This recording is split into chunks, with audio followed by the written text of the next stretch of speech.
Yo, yo, yo, yo, what up, though? What's good? 45 minutes late, but it's all right. I ain't gonna hold y'all too long. We know the NBA playoffs is going on. It's the weekend. If you on the East, it's very, very warm. It's like in the 80s, 80 degrees outside. So I already know what it is. But what up, though? What's good? We gonna get this show cracking. Salute, salute, salute. Hey, first off, let me do this. I'm looking at this camera. Let me look at this camera. First off, let me give a salute everybody for the birthday wishes, the super chats, the PayPals, everything from Monday. Thank you, thank you, thank you. Even over in the DST Facebook group and the outside streaming outside the lines, right? That Facebook group. Thank you, thank you, thank you. It was greatly appreciated. It was very, very cool and very, very nice. All right. I do not take that for granted. We got some news that came out. Also, as you see behind me, I did clean up, but you see me working on something, right? I'm working on quite a bit. The reason I'm late, because you already know, whenever I use this, you already know what time of day it is. All right. So if you get them boxes, make sure you get some bubble wrap. I'm telling you, man, make your presentation so much cleaner and nicer. So what is up? Salute, salute. Big news came out today. And let me give a salute to everybody. Also, hold up, because I did get some alerts while I was out and about. All right. Through the PayPal. Big salute, salute. And let me do this. If you want to show some love over here, you could definitely send it to PayPal right there. Salute. It's Teresa. Big salute. Thank you for the love, baby. Thank you, thank you, thank you. Thank you, thank you, thank you. Um, and then I think that's the only one that came through. And so again, thank you, thank you, thank you. Last week, earlier in the week for the birthday wishes and everything. Let's jump right into it because I know I am late, big time. And the news is, the new on Walmart on streaming device. I'm quite sure y'all done read articles just like myself. I'm trying to find it right now. The biggest thing on this, they going from Android TV OS to Google TV interface. For some of y'all who may not know, Google TV is basically a layer that sits on top of Android TV OS. So don't get it twisted. It is still Android TV OS. It just has a new, fresher look on it. And they named it what? Google TV. Let me share this right quick. So I know quite a few y'all may not know. All right. But here it is right here. All right. Got the information right here. Walmart new Google TV dongle will give your Chromecast a run for its money. So this is supposed to be the new device right here. It's still going to be like 2 gigs of RAM, 8 gigs of internal storage. And from some pictures online, it still got that little box or whatever. If you're familiar with Dynalink, then you're familiar with the size of this device right here. And that's going to be the question. I'm hoping they give it a little bit upgrade look, because what I found out at the end, I never had any issues with it until a few, like the last few that I had, and people had certain televisions, and I started getting these calls saying, "Hey, the volume went out." As a matter of fact, I think, or did I throw that bad boy away? I had one over here, right? And I just threw it in a, is this it? No, this is not it. And I just threw it over on the side and just got a whole new box. I'm trying to see if it's in here, but it's not. It is not. It is not. So it is what it is. I probably picked it up and tossed that bad boy because it was giving too many problems. I ain't gonna say too many, but I had like my last like 3 out of 10 clients. Oh, the volume went out. The volume. I was like, what the heck? And I brought the device here, and that's what I witnessed the same as well. It was something going on with the volume.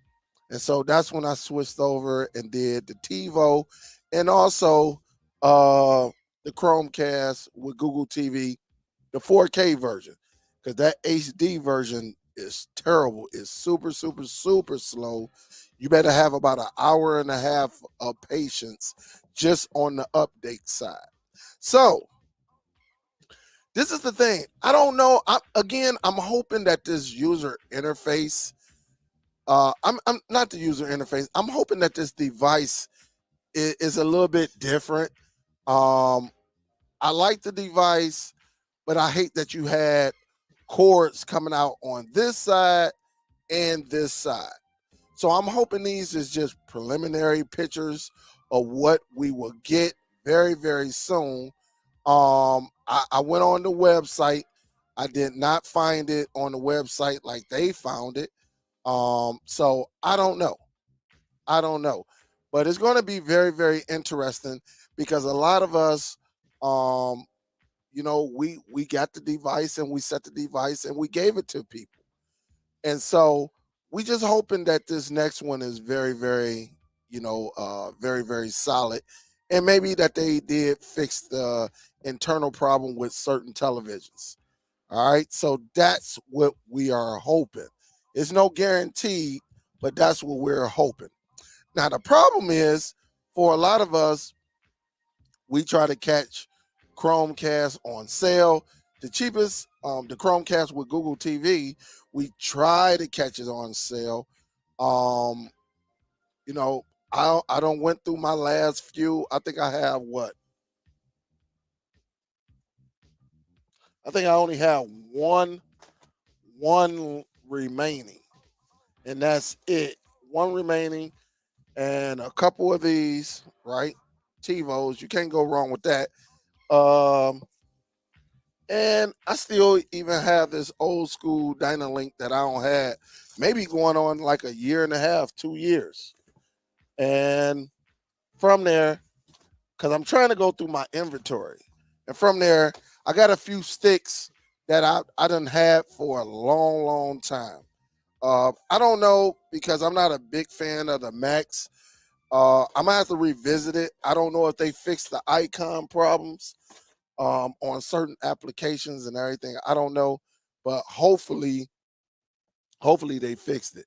And as you see some empty boxes right here, more empty boxes. Some of y'all, no, that's not it. Some of y'all know what it is, and you see multiple boxes right here that's no longer in production at this time. So 3 of them had to go out today. All right. So again, I apologize for being late and got to clean all of that up. Um, but is this going to be a problem for the Chromecast with Google TV? It will become a problem if Amazon, not Amazon, but Walmart sell this device for under $30. Because currently, right now, if you get the Chromecast with Google TV, it is $50. But if they're running the same, pretty much the same user interface, the same specs, why will I go and pay $50 and I can get it for $20 or $30? That's going to be the norm. That's going to be, you know, the setting part right there where should you go Chromecast with Google TV or should you go with this on streaming device? Me personally, I love, the Chromecast Google TV. It's pretty solid. Wi-Fi chip is okay. It's not better than the Amazon Fire TV, but it's pretty solid. So it still gets you where you need to be. It's just a price thing because they really never put this device on sale. All right, they really never, and if they do, they'll do it for like 39 for about a day and a half, and next thing you know, is right back up to 50. So it's going to be very, very interesting when this Walmart on streaming device is released. I think it was pretty solid. It's pretty much the same device. Honestly, it's the same spec, same everything. It will be having a Wi-Fi 6 on there. It might be a little few spec differences, but it will be pretty much the same thing. Um, I don't know.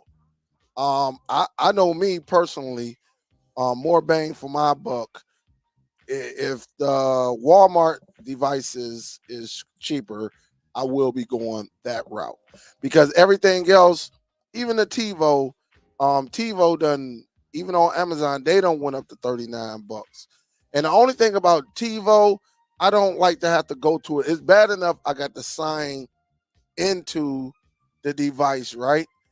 I don't like when I have to go to another platform and sign in there and then just to get access to the device and then go over to your television and sign in as well. I think that's my biggest, disappointment with uh, the TiVo. Does it work well? Absolutely. I think they have one of the best remotes that fit in your hand. But again, I just believe that with all of this, I got to go over here and sign in on your website and then come over here and sign in. I think it's just doing too much. And you would think that since they're not making any more TiVo Stream 4Ks, that they would just eliminate that portion and just, continue to sell without having to sign in. But I don't know if they want to just capture some data. That's what it seems like to me.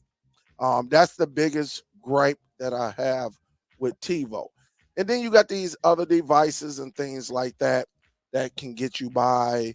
Um, and then, of course, you got the Amazon Fire TV sticks that are always going on sale. Always, at least 4 days out of the week, you gonna get one of them Fire Sticks, which I would tell you to get the Fire Stick 4K, unless they fix the situation um with the 4K Max, which I haven't tried in a while. Because if I'm gonna give it to somebody, I don't need no missing icons on there. Then I know somebody gonna say, "Oh, well, you can fix it." I don't want to fix it. I just want it to work. As soon as I put it on there, it show me an icon. It shouldn't have to go through all of this, putting this on there and putting that on there, just so the icons can, populate. So I do believe that this is going to be a problem for Chromecast with Google TV. Not so much Amazon because Amazon gonna do their thing.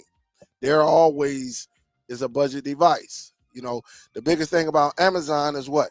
Amazon is trying to quote unquote get rid of piracy. Well, the only way you're gonna get rid of that, Amazon, is you're gonna have to totally take that out of your package with an update where we can't click on 4K Fire Stick 7, 8 times so the developer options can populate. Other than that, I don't think Amazon is going to ever take that away because it is Android, right? And it's open source. And that's the biggest thing about it. But I do believe with these on devices, it's gonna, they're gonna do their thing because again, a lot of us are already out. We shop pretty much every day. With inflation and everything, you got to pretty much go out there and buy a meal every 2, 3 days. Go to the store, really, if you have a large family like myself. So you got to pretty much, and you got some big kids and they eating up the house, eating up the garage. You got to keep going to the store. Well, with that, you don't have to sit and wait on Amazon because you already at the store. So you can just go over there and pick up a few boxes and continue your shopping. I don't think it's gonna put a dent into Amazon because, like I said, ain't nothing like sitting on your phone or your computer or at your PC or even on your television and placing an order.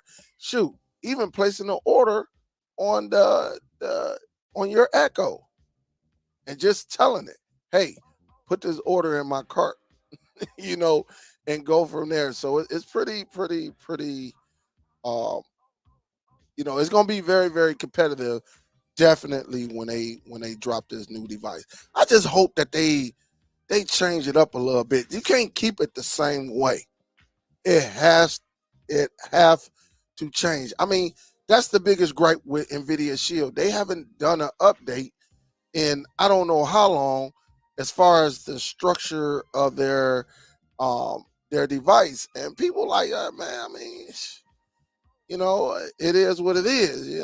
But I mean, is it one of the most powerful devices you can use with streaming? Absolutely is one of the most popular. But people want to see upgrades, even though they still get updates and everything. But people like new things to do new things, right? They like new designs to do new things. And unfortunately, NVIDIA Shield hasn't done anything new other than update their operating system. Nothing as new has come out. And I think with these other devices, they done played catch up with the NVIDIA Shield and then surpass it because you could do so much more, like record, like hook up another HDMI device up to your device, and be able to watch television and do some other things. You can multitask on certain devices. And that's what the people are complaining about. So if NVIDIA Shield, if you are listening, then since 2015, since you released, we about to be in a couple years, we about to be 10 years of the same structure. All right. Still one of the most powerful devices to get the job done, but it's not up to date with some of the technology. Even the Cube got an HDMI in, so you can plug some other things up to it. You got Zadu out here doing it. You got some other streaming devices that allow you to do it. With these extra features. I think with the Nvidia Shield, we know we can use a PC. We know we can use a NAS. We know we can use a Raspberry Pi just to run your server NAS. So I mean, it's not a big deal. That's why you don't hear people saying, "Oh, the Shield," like we did like 5 years ago. You know, but I just believe without them changes, and it's just a dull product that sits on the stand. I don't think too many sales are going on. Honestly, I don't believe Nvidia really cares about the Shield TV, or they would make the adjustments. But as far as the Chromecast go, the Chromecast is going to have a problem. They already have a problem because you can actually go out here and get a couple of these generic sticks that's running or boxes that's running Google TV. Only thing about it is with them generic boxes, you hope that you got a nice Wi-Fi chip. You hope that the box maintain updates and all of that. You just don't know where it's coming from. That's the only thing about some of them devices. And whereas, Google Chromecast with Google TV, um, it's a mainstream brand. It is a brand. And that's what you want. You want the brand. Walmart is a brand. Shoot, Walmart even look, they want you to do a 2-year protection for like $3.99 on I think it was $3.99, $4.99 if you bought one of them on devices. And if they ever went out, you can just go and replace it. Just say, hey man, this thing broke. Yep, I got insurance on it. But unfortunately, I didn't have on these last 3 out of 10 that I released, I didn't have insurance, and they didn't have any in the store anyway because they've been sold out for the longest. So the thing is, I don't know, when it's going to come out, but I know it's going to cause some problems with certain devices. Really, if they upgraded everything, they went in and they fixed some of the faults that when you connect it to certain televisions, you are losing volume. All right. I think that's going to be, hopefully the change. Other than that, that device ran perfect. All right, it ran perfect. It just got the job done. You come in, only thing you have to do is sign in. And the crazy thing about Chromecast with Google TV, and this is a major deal. If you sign up out of it, if you sign up out of it, they want you to factory reset. I think that's one of the ridiculous things that they can do. Well, with the on, you could just sign out. But I want to see if this is this a device situation or is this just Google TV? Because if it's Google TV, this is just bad. And all I did, and yeah, some people gonna say, well, you can bypass that, Dale. Just create a new email account. Listen, I can create a generic email account. At the end of the day, you just want to sign out and still provide whoever you're giving this device to and let them sign in and still have their applications ready to go. I just believe, and again, I don't have too many devices that had Google TV, so I don't know. Could this be a Google TV thing? Y'all let me know. I don't know because the only thing I used with Google TV was the Chromecast with Google TV. So I don't know if Miku will go through the same thing. Some of these other devices that have Google TV, I don't know. But I do not like that. And the thing about it, one time it allowed me to sign out without taking it. I did it on another device. I don't know if they, with this update, they added that feature back on or not. I don't know. But what I do know is they wanted me to factory reset that bad boy. And that's the only thing about it. And the only way they bypass it is just create a generic email and just, hey man, here you go. Ma'am, here you go. And don't put no information, so don't put your credit card, no nothing on there. Don't do anything on there. You know, just keep it nice and right and simple. All right. Hold up just a second.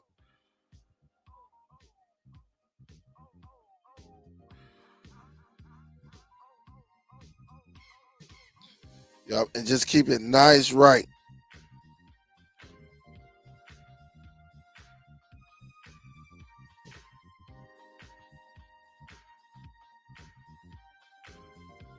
Yep. So that's all you got to do. Um, Looking right here, Miku has to be factory reset to sign out. See, that's the only thing, and that is terrible. So that must be that must be a Google TV thing. I don't like that. What up, though, Urban World? Say, yeah, that's why I stopped supplying Chromecast to customers. Yeah, and that's the only thing. So that is going to be our challenging moment. If we get this device, even though it's cheaper, just create a generic, Gmail account that you're never going to use, and go from there. Just don't put no information on there. That's the one thing you don't want to do.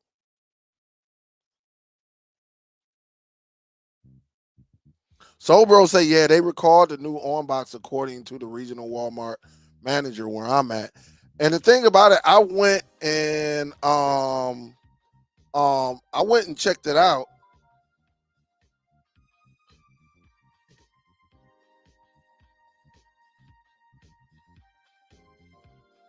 Hold up, y'all.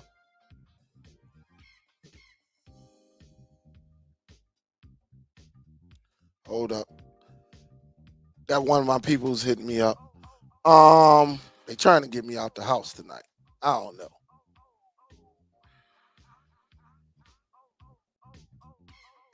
It's just crazy. What's up, Ms. Octavia? She say I hate Google. It's just a challenging situation though. That's the only thing about it. It is they if Google TV is going to be like that, honestly, I hope some main name other than Nvidia Um, you know, just go with it. Go with the Android TV OS. I would. That's what I would do. And I just believe that just to be able to set them devices up and then sign them out, and then, like I say, just hand it over. I just think that's just a beautiful thing. Then to sit back, have to, use this one generic name. But I can say this with Google TV, that's better than what TiVo is doing. TiVo, I don't know what the heck TiVo is doing. I just don't understand it. I kind of understood it at first, but when you're not creating anything anymore, what's the use of even having that? And to me, I think it's just to collect your data, to see what you're doing and all of that, have a name so they can try to email you and all of that.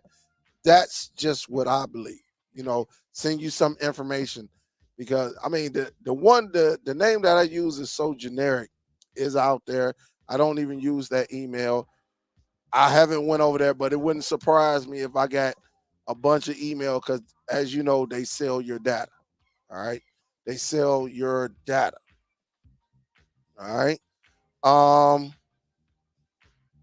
Let me do this right quick. Hold up, y'all. Hold up. Wait a minute.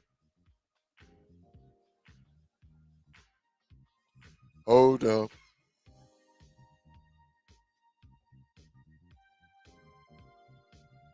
Hold up. Salute to everybody out there, man. It's going to be interesting. I can't wait till they release it. I just want to see exactly. Of course, I'll do a video on it, a dedicated video on it. But again, we'll see where it go. If it's cheaper, I guess we gonna have to do what we got to do, right? If it's cheaper, all right. That's only if it's cheaper. All right. So let me do this right quick.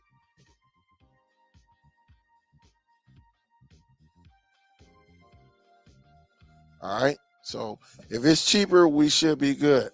Let me see if anybody else is saying anything. All right. Also, there's an update. Um, as y'all know, WD Western Digital.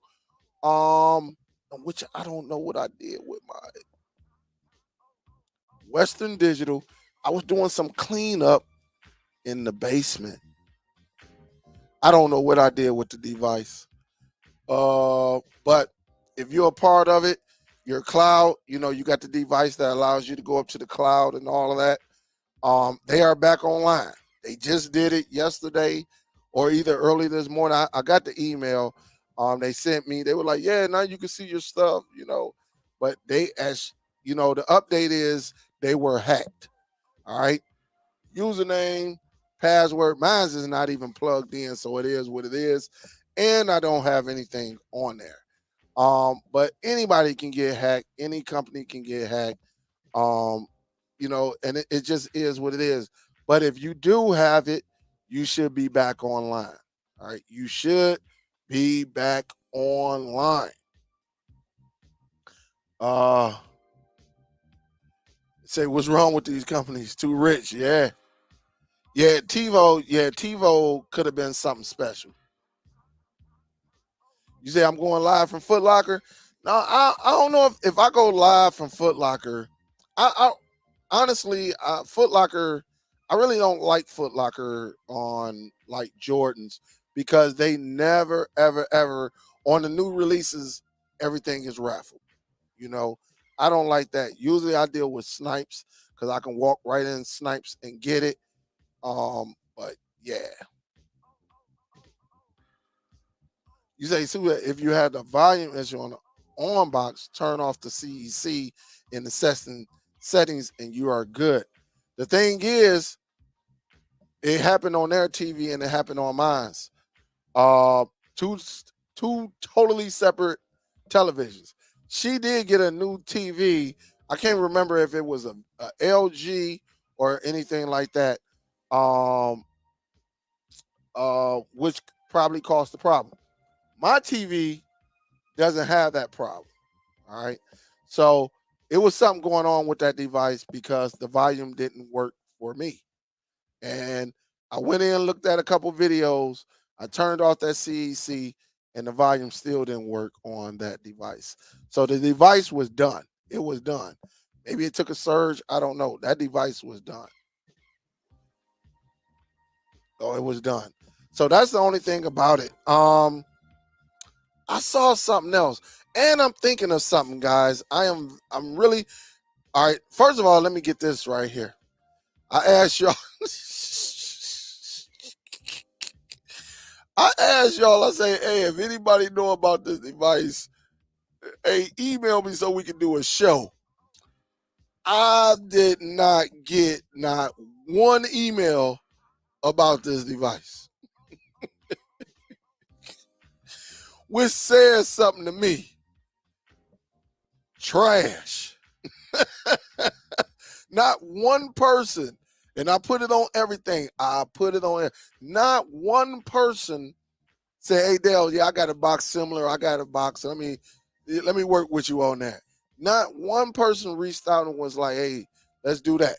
But now, when I did this as a do, and again, I'm trying not to be biased. I'm really trying not to be biased.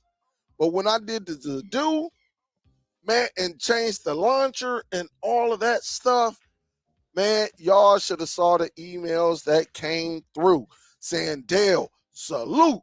Thank you, thank you, thank you, thank you. But on this, and I can plug this device up. Y'all know I will. The interface is just lame to me. And again, I mean, and that's I might even have it. Matter of fact, here it is right here. Let me see. All right, let me plug this bad boy up. I'm going to show y'all the interface on this bad boy. And I'm going to tell you the reason why I do not. And let me repeat, it is a born interface to me. And that's just my opinion. All right, that is just my opinion. Where you at?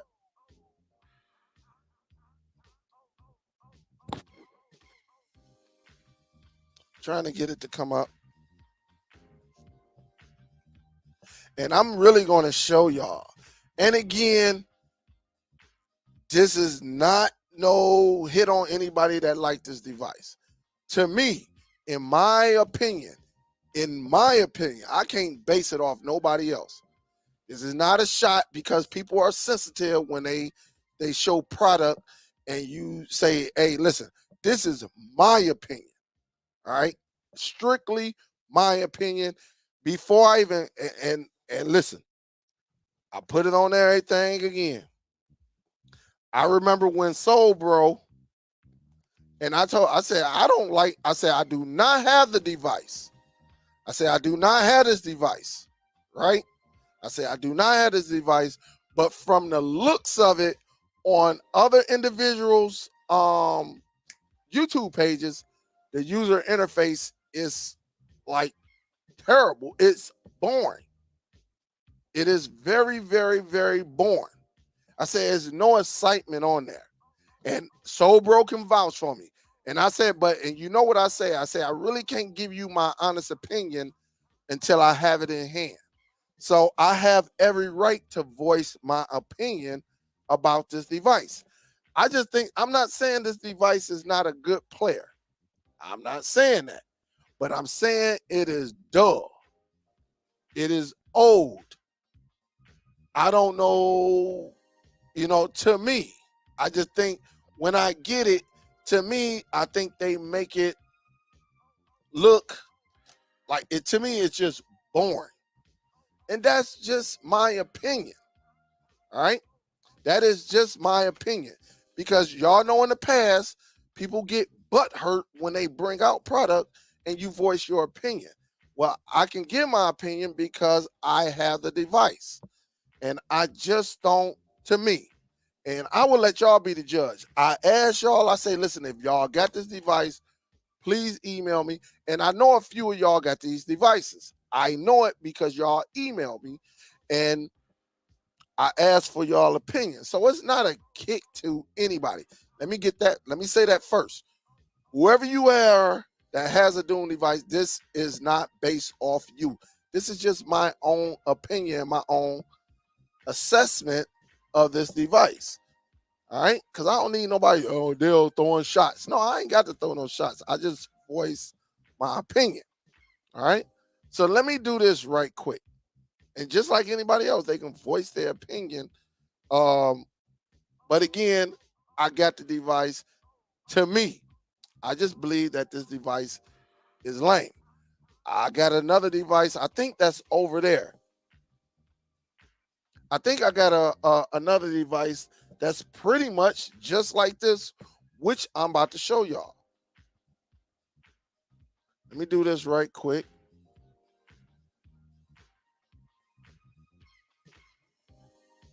Here's the device right here.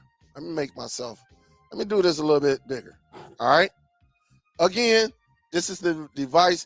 I'm not saying it doesn't work, but to me, I just think the user interface could get a facelift. All right.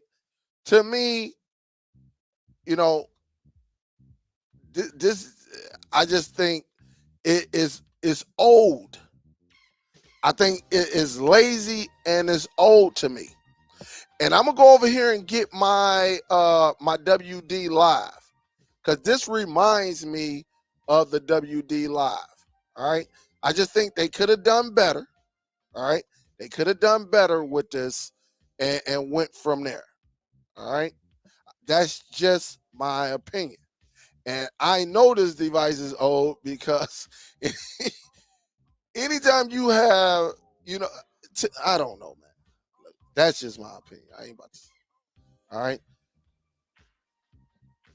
You know, I saw something like this before. All right. I saw something like this before. All right. Whatever this is, right? I don't know. But again, whatever Trina TV is, you got to have a subscription. All right. As far as movies, you can do your thing. Do I have it network? Absolutely, I have a network. All right.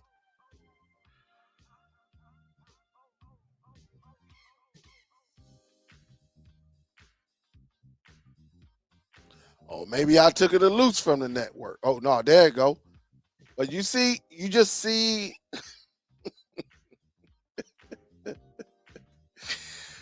I don't know if you can change the user interface. That's why I was asking for some assistance. All right. But since y'all didn't want to give me any assistance, I had to go another approach. All right. And again, you probably can do. Let me see the Doom. I think you can change it, the user interface. So I mean that's cool and all. You can do this. So I mean that's pretty solid. I can get with this. All right, I can get with that. I think this is probably the best thing that you can do on this device. All right. Um. Now again, I don't know because again I reached out. This is very similar to what you can do on Nova Video Player as far as going to these categories and stuff like that. Um, does that mean you shouldn't get it? No, I think if you want it, get it. You know, that's just me. If you want it, get it. All right.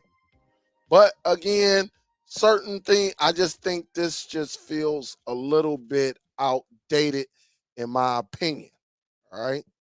Now, can you do some things like, to me, I don't know,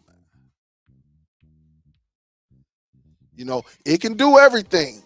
It can do everything, but I just feel like, it is, to me, you see at the bottom,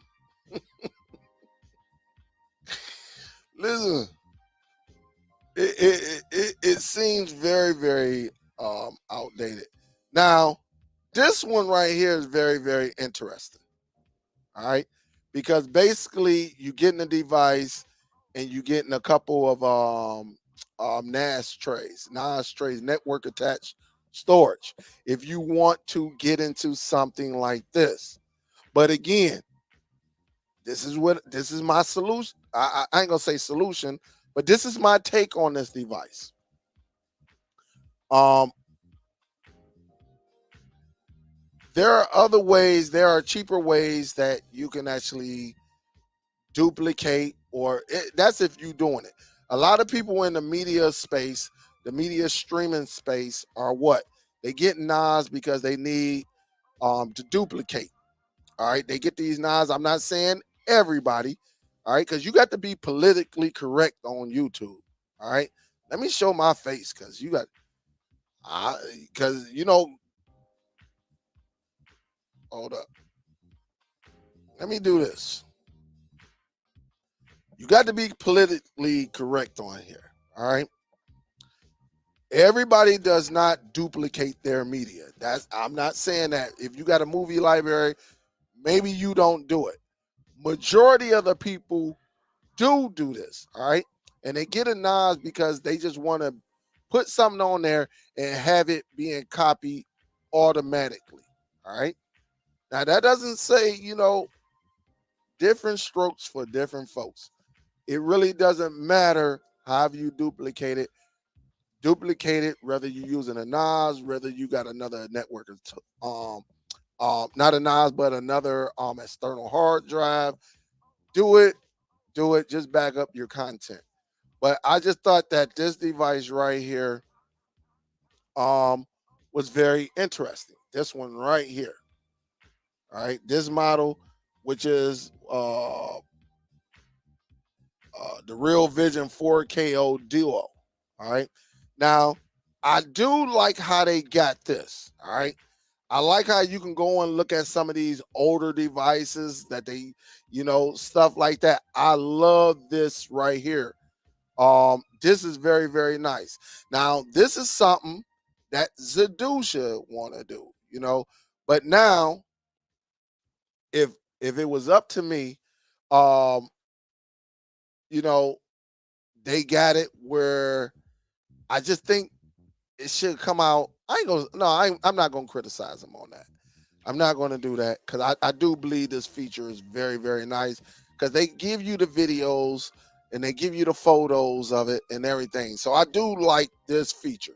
And I think all media streaming devices that does this type of performance should have some type of store where you can do this. All right. So I'm not going to ding them on this. Honestly, I believe this is awesome because now you don't have to go online. You can do your research right here. Now, is it going to give you everything you need to know? Absolutely not.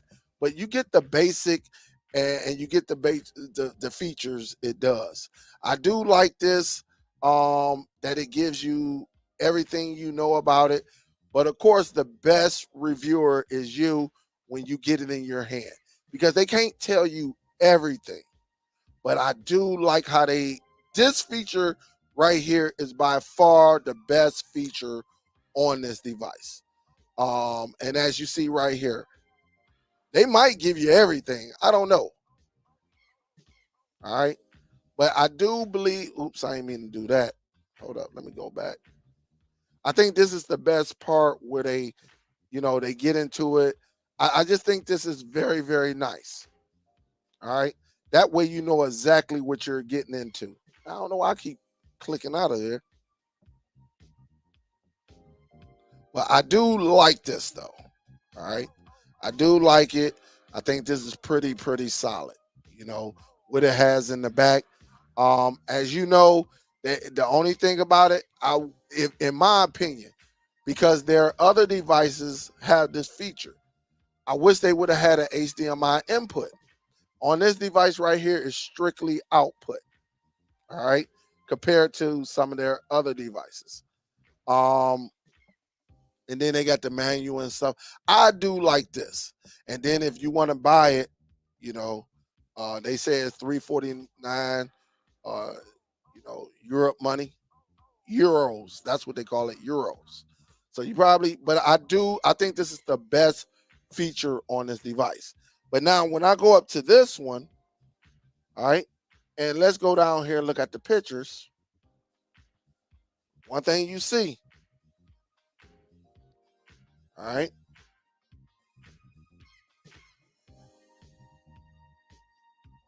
you got an HDMI input, which I love. All right, I think that's very, very nice on here. But again, I just believe that this is the best feature when you get into the information and all of that stuff. I just think this is outdated a little bit. I think the user interface, and that's just my opinion. All right. That's my opinion. I'm not going to tell you any lies or anything like that to make you get scared or, I'm not going to use that. I just believe that this is a little outdated. All right. Now, let me go and get another device. Hold up just a second.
All right. So right here, show you I've been doing this a while. All right. Let me eliminate that. This is the Western Digital Live. All right. This is old school. When you got one of these, I know what time of day it was. Again, very, very solid. I'm hoping dang, hopefully I don't know if the remote is over there or not. But we're gonna plug this bad boy in. All right. We'll plug this bad boy in. It's probably gonna take it a minute. This device so old. I'm gonna see if I can still use it. You see the light is on, right? See it. All right. Let me go into it. I'm gonna see if I can maneuver this bad boy.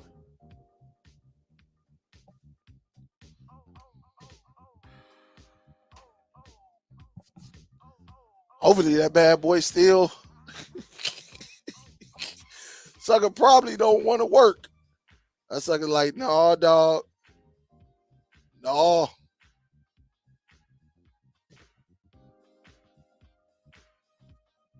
Okay, there you go. I'm about to say, man, what the heck going on? That sucker old. That sucker old. Hopefully it come on. Oh, it's trying to connect to a network. I don't know about that. I guess let me do this. Since they want to connect to a network, I'm gonna give it a network to connect to.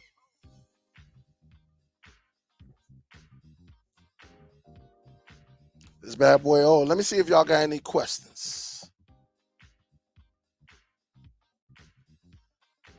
Ultimate, salute, salute, salute, salute, salute. Thank you for the donation. Thank you, thank you, thank you. Thank you, Ultimate. Let me see if my keyboard worked with this bad boy. Oh, so the keyboard even worked with it. All right.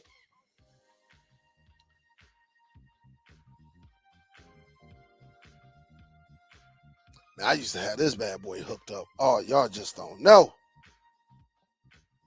Y'all only if y'all knew. Let me see if I can get it. I don't know. This bad boy ain't been hooked in years. All right. We know it was removed. It was removed years ago. I wonder, can this bad boy pull my storage? Man, I need that. Let me see something. Man, let this bad boy pull my storage. I know something. You can tell it's old.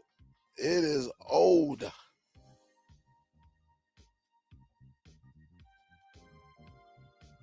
But pull that Amber X, huh? But I don't want it to just pull Amber X. I definitely don't want it to just pull Amber X. Hold up. And you see how old this device is, right? Let me hit the home button.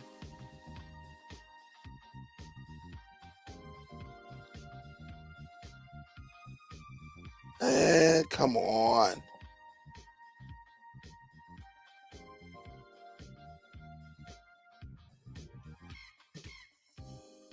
I guess I only want to pull the Amber X.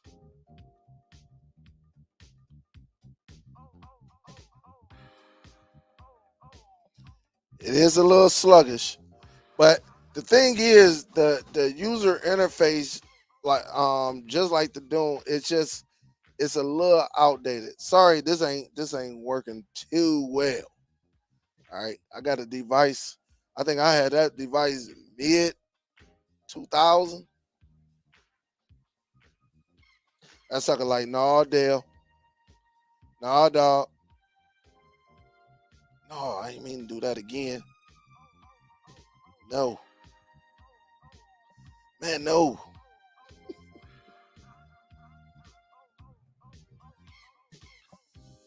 No.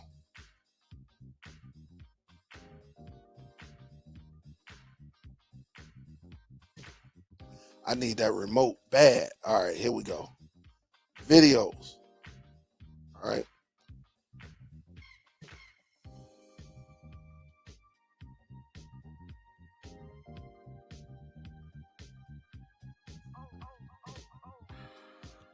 I don't want no window share.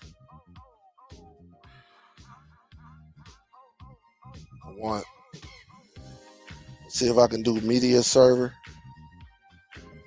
It seems like it only want to do the Amber X. That's what it seems like it's only pulling up. But this device is quite old. Yup. Local, I will have to plug something up to it. But the thing is, yeah, that's a bummer.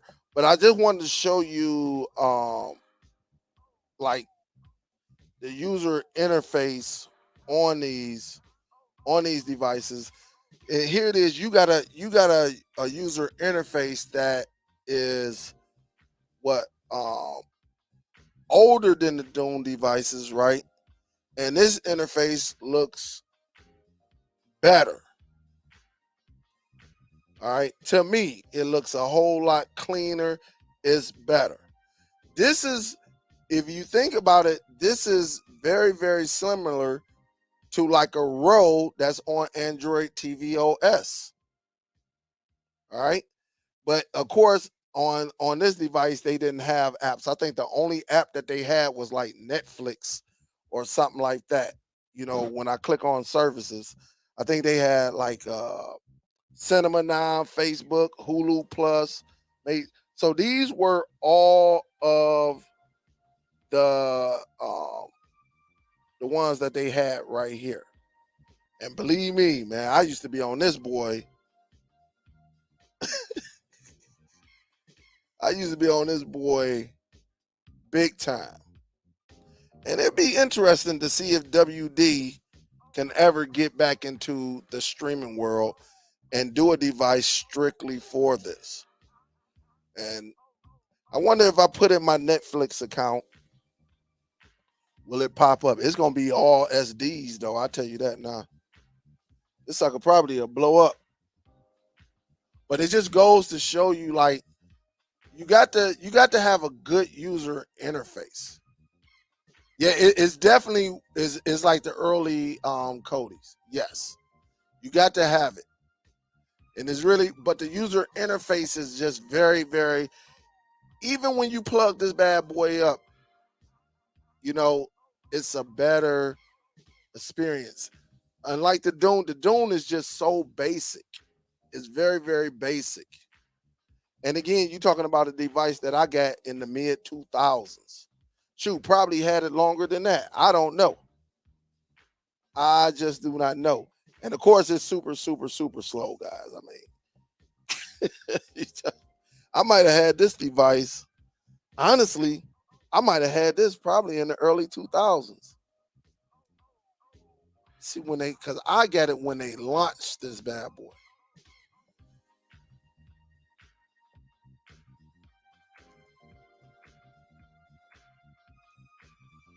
Release. I got it when it first came out. So it came out in 2009. It says the release date was in 2009. All right. And again, this bad boy was, I mean, it was the stuff back in the day. And when you connected it to your network, or if you had a local storage, and when I say local storage, I'm talking about your own hard drive. All right. So if you had your own hard drive with some movies and stuff, if you had your own hard drive with movies, which I had, and this, again, let me tell you what I used to use on this bad boy.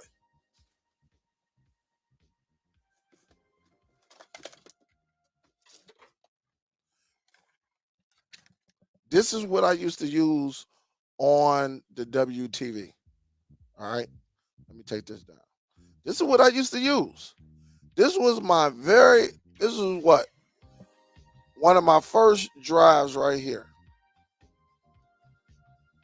And then when I start advancing, that's when I start putting like a little bit of 4K on here and doing this. I can still plug this bad boy up right now. And this bad boy, now, I think I got this probably in, this had to come like roughly around the same time. Or I had this maybe a year before I got to WD. I can't remember what I was using it for on this hard drive. But once I got the WD, this was the first drive that I had connected to this device right here. And this bad boy still works. I'm gonna see, I'm about to plug it up and see if it pick up anything. I don't know. Let's have a little fun.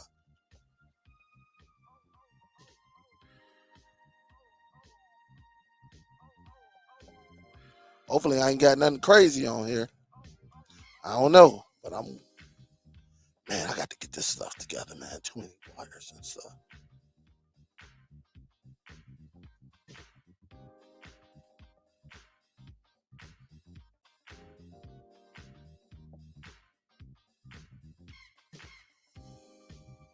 Hold up, let me make sure I got it plugged up correctly.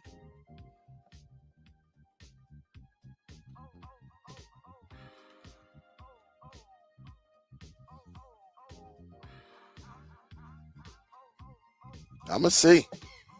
It probably got too much on here. I'll tell you that now. But it just goes to show you, man. I've been doing this a while. All right. But this was my one of my first hard drives. if it wasn't the other one up in there. Let's see. I'll plug it in. But again, it really comes down to what you like. I'm gonna see if it's gonna pick up. And you see it up. I don't know if you see it at the top. Connecting to USB storage. I probably got so much on here, it's probably gonna take 2 years.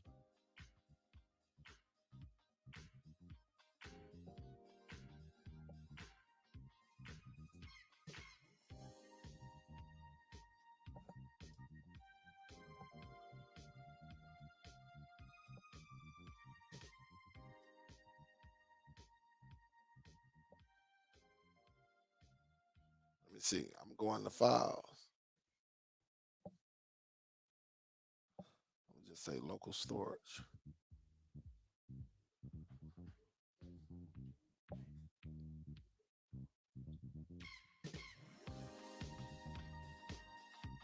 Yeah, this bad boy got a lot of stuff on here. I'll tell you that. Hey, look. Anytime you see, wonder what I got on YouTube. Let me see.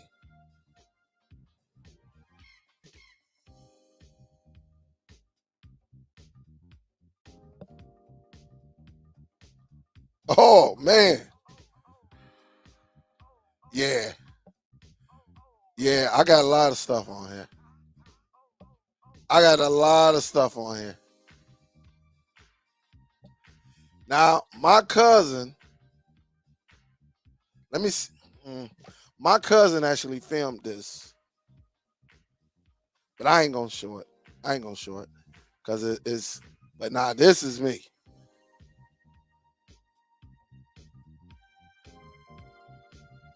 I'm gonna see if it plays it. But let me keep my hand. Keep my hand. Let me keep my hand on the screen.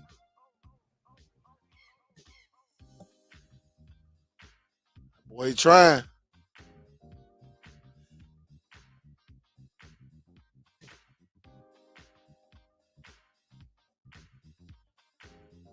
Look how he got the shirt on backwards and everything. All right, let me take it down because I don't want no smoke with Nintendo. All right, this is back in the day. This is back in the day. Some of y'all remember where this one right here, the Cleveland bus driver uppercut girl. I was just on here just like filming. I ain't gonna go in there extra. Don't tell them what the heck is up in there. But again, let me just see this.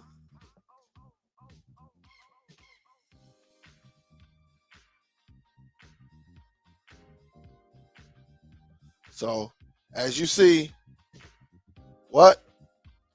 Back in the day. This is back in the day. All right. This is back in the day that I was doing this. That's why I said, you know,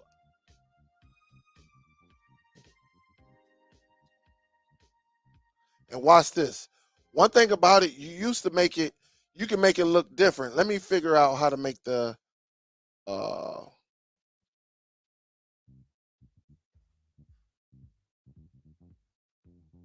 hold up. Let me change. Oh, here you go, right here. Change the view.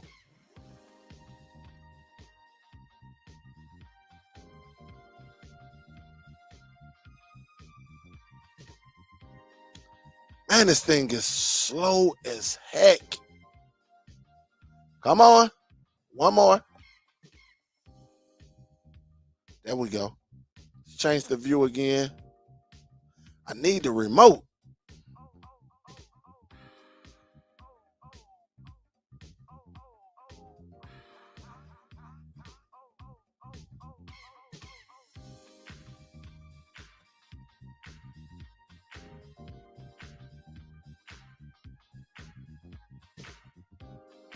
All right, let me do this right quick. Let me go back one. There we go. That's what I was trying to get to.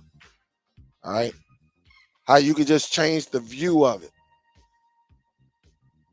And the content just comes up. All right. So again, it's cool and everything, right? But in order for this to work, you had to like get the movie posters and put them. You had to create a folder and stuff like that.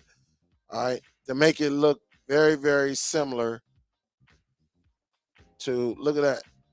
So y'all remember this, and that's why I say the Doom reminds me of something that's with some old user interface. This is like old user interface. All right. Even though I like that they can do it all, but that user interface is just terrible.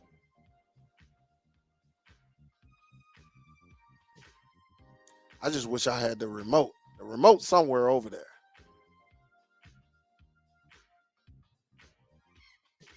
But it still worked. It still worked.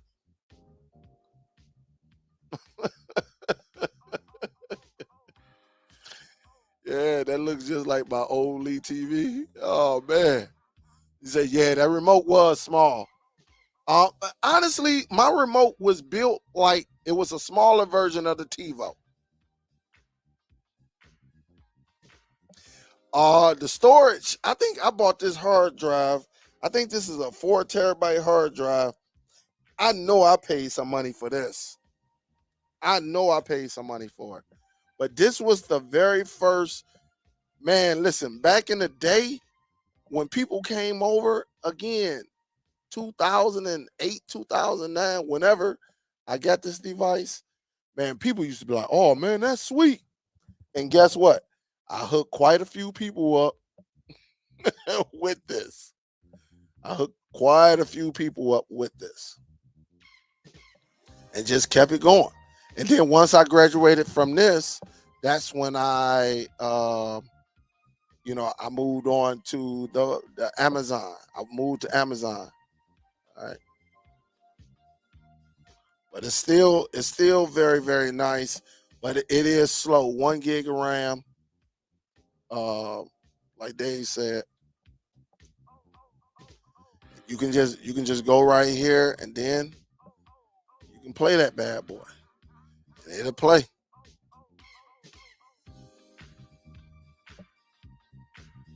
It took a little while, but it played. But again, back in 2009, it took a little time for it to play. But once it played, it played. All right. So pretty solid though. Pretty solid.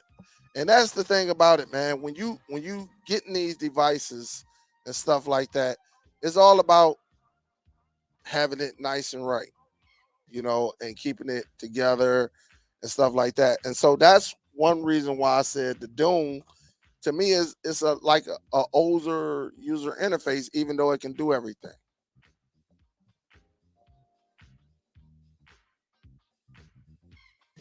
Now I ain't updated. I ain't updated nothing. That's why I reached out. I reached out. If you want to come on and tell me how to update it, let's do it. I'll drop the link for you. I don't know. Listen, all the videos, all the I'm knocking over my books and everything. All the good videos are like in other languages. Yo, that's why I said it on my show. I say, hey, if anybody know how to do this device right here, I said it. But I don't know what time is it. 9 o'clock.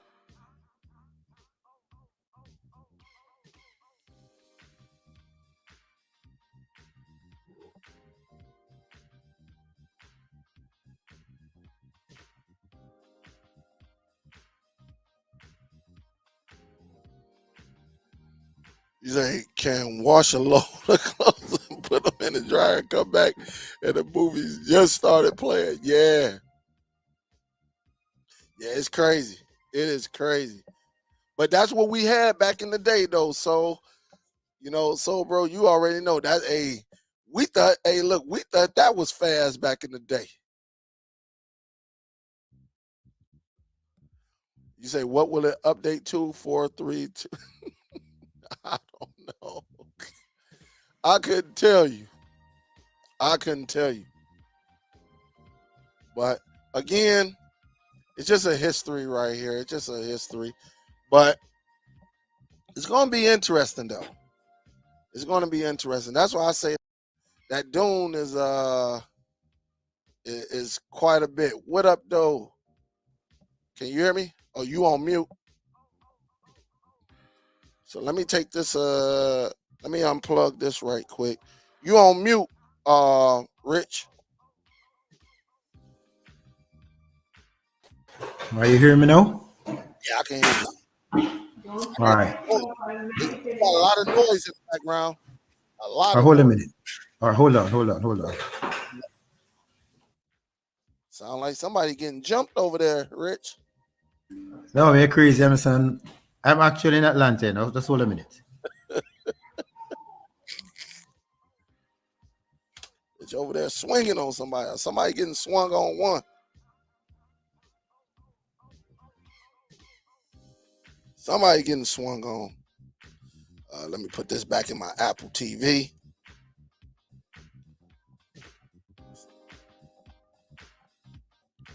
I'm gonna see what this updated what's the name look like. All right, let me take this out. Are you hearing me now there? Yeah, I hear you. Yeah, Sorry. it was just I'm actually visiting some friends in Georgia. What? Oh, okay. All right. Oh, let me take this out too. So yeah, Right. man, if you can show me. Yeah, bring up the device on screen. Yeah, hold up just a second. Let me put this back where it's supposed to go in my hard drive. Shoot, I keep it real. Rich. Hey, Rich. I keep Yeah. it real. I keep it real, baby. Nothing but a bunch of hard. A lot of hard drives, eh? Y'all see them weapons. A lot of drives. A lot of hard drives. That's why I say Cat can't tell me nothing about the hard drive. All of them got content on them. I use them all. Cat can't tell me nothing. All right, let me put that back. I ain't gonna be too long, man. I'm hungry than a mother. What a doing that? Let me see what Rich talking about. Rich about to hit us with these gems.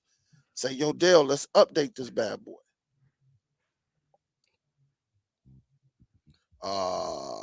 Where is my? Let me get my. Put this in.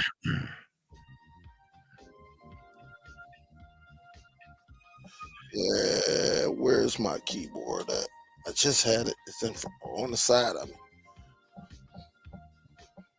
All right, Rich, let's do this. All right. See if you can go to miscellaneous. Go across. Oh, to the right. Okay, good. Miscellaneous. I don't see nothing saying miscellaneous. Oh, hold on. Hold on. Wait. Uh, go to where you see tools. Tools, No, the next one, setup. What? Click on setup. setup. Good. Go to information. Oh, information, not miscellaneous. No, sorry, miscellaneous. Sorry. All right, miscellaneous. All right. Firmware upgrade. You say who? Firmware upgrade. Okay. All right, let's do something then. Good. Check available updates All right. Show. to all versions. All right. Good. They betas, huh? Yeah, click on the top one. All right. Yes. Launch upgrade, right? Yeah. All right. Let's see how this bad boy. Hold up. Come on now. Or maybe it takes some time. All right, there you go. So it's gonna give me a whole new user interface. Yeah, you remember the one I showed you the last time I was up when we spoke about it some time ago? Yeah, yeah. Yeah, it's gonna look like that. All right. Let's see. They better hit us with some new user interface because I don't like that. What's your opinion on that user interface before the upgrade? I didn't like it, and that's why I did the upgrade to this one. Okay. When did they But release this one? It's been some uh, time ago, or they just I think it's in what, February. yeah. Oh, in February. Okay. They probably listened to me, Rich, because I said when I saw it on other people's channel, I was like Yeah, that or player restart, will or start. restart, right? But even though the interface was a little better, I still didn't like how it operated, how the box operated in the background. You know? You liked it or you didn't? No, I didn't like how it operated in the background, Okay. I like especially the when, new logo. es- The new logo look. yeah, Yeah. especially when they added new movies and TV shows. Okay. It does update automatically like the Zido. Okay. As Octavia say that WD is that a whole lot of devices back here, Dusty. Y'all won't believe it, but I cleared out a whole space over here full of shoe boxes and everything. I got shoes that I got to get ready. I got to donate. I got some shoes I got to donate.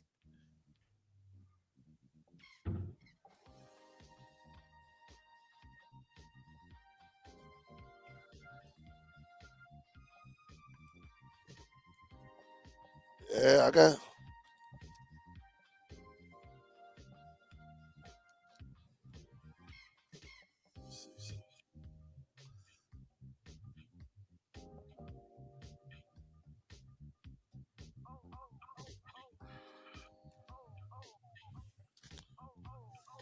I don't know. Soon finished, man. Oh no, no, I ain't talking about that. Yeah, I see it going.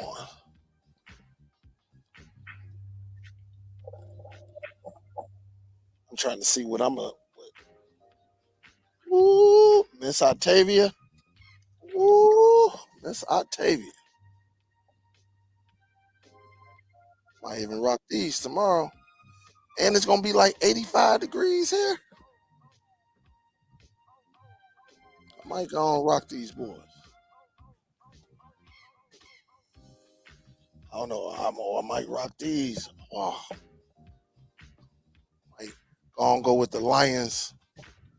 I'm wearing me some shorts tomorrow. I don't know. I don't think they ready for them UNCs down there. All right, let's do this. Look like it's getting ready to come back up. Hopefully we got a new user interface. What don't you like about the background? Like what it be doing?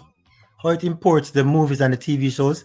Uh You know, normally you boot up your Zizu, sorry, your Zidu, as long as you put it on your on your hard drive on your computer.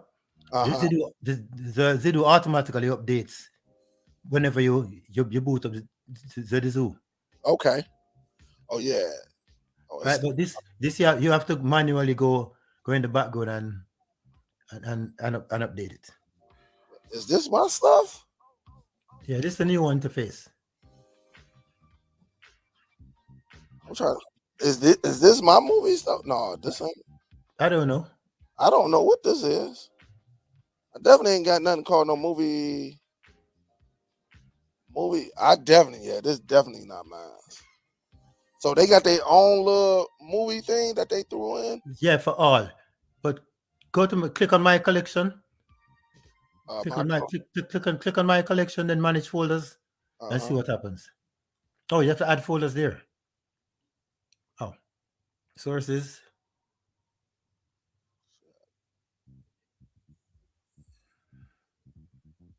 I guess there you'd have to add your movies and your TV shows. Did you have folders for movies and TV shows on it already? Yeah, I had it was connected to my network. Yeah, because that's where I it had Well, I guess you have to go to your network and bring them across. And that's what I didn't like about it. damn. let me see something right quick. I ain't gonna lie now, this user interface is, let me see something. We know something is.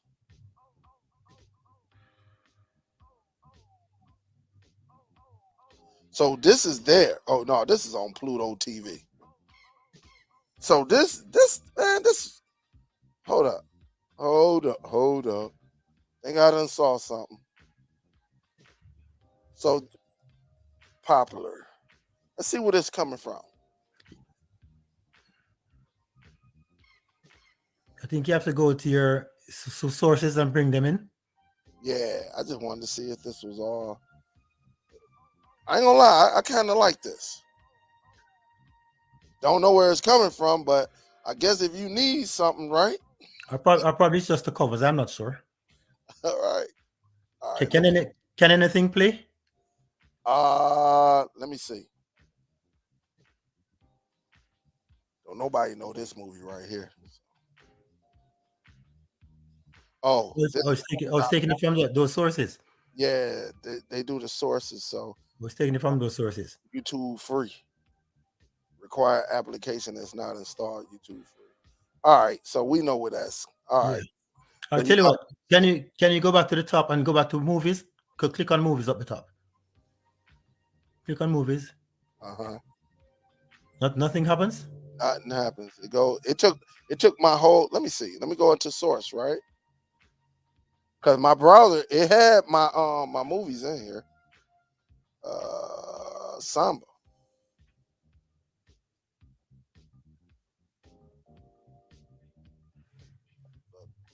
Hopefully it didn't freeze up on me. Oh, there you go. Let's see something.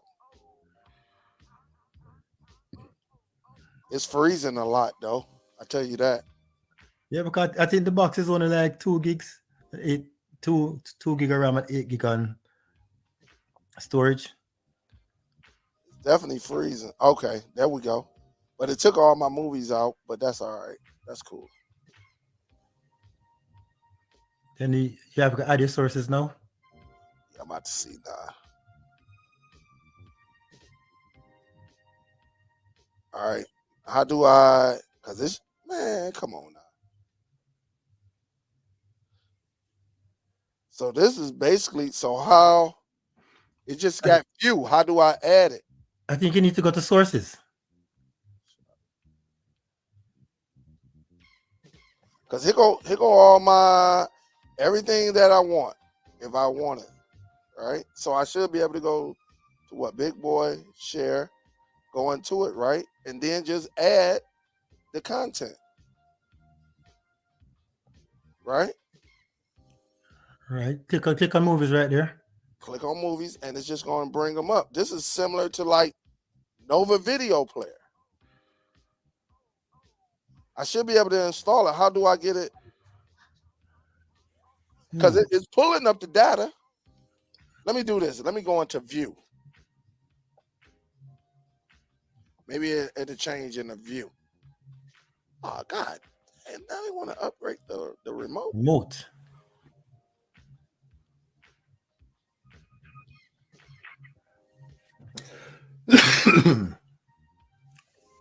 So this is now.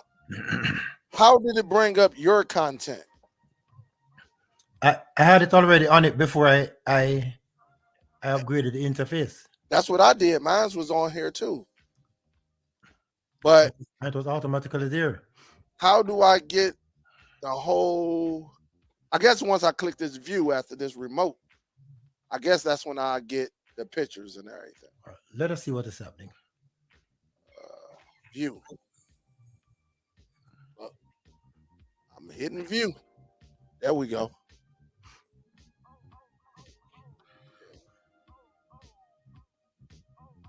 Okay. Okay.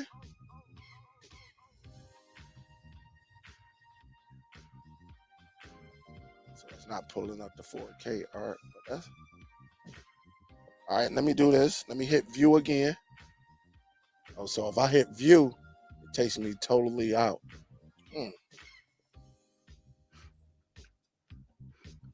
Tell you what, go back to the main interface. Let me see something.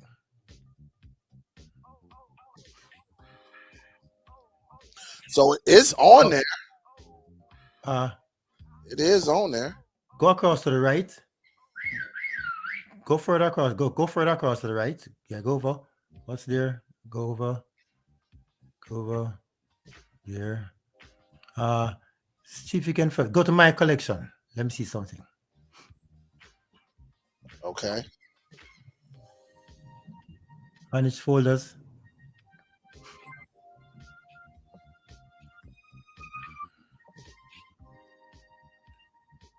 Add folders. I I shouldn't. wanted, Have, I I shouldn't. wanted, you shouldn't have to add them. I shouldn't have to add no folder. I mean, adding a folder. That's not it. Could it be?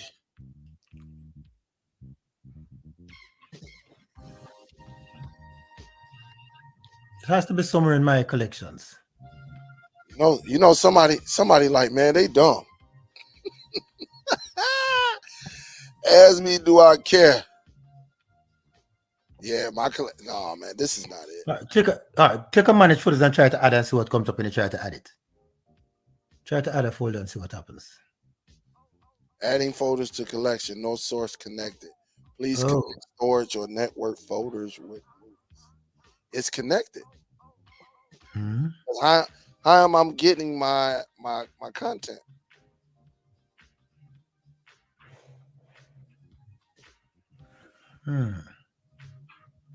Because it's on here, but And the network is added to it, right?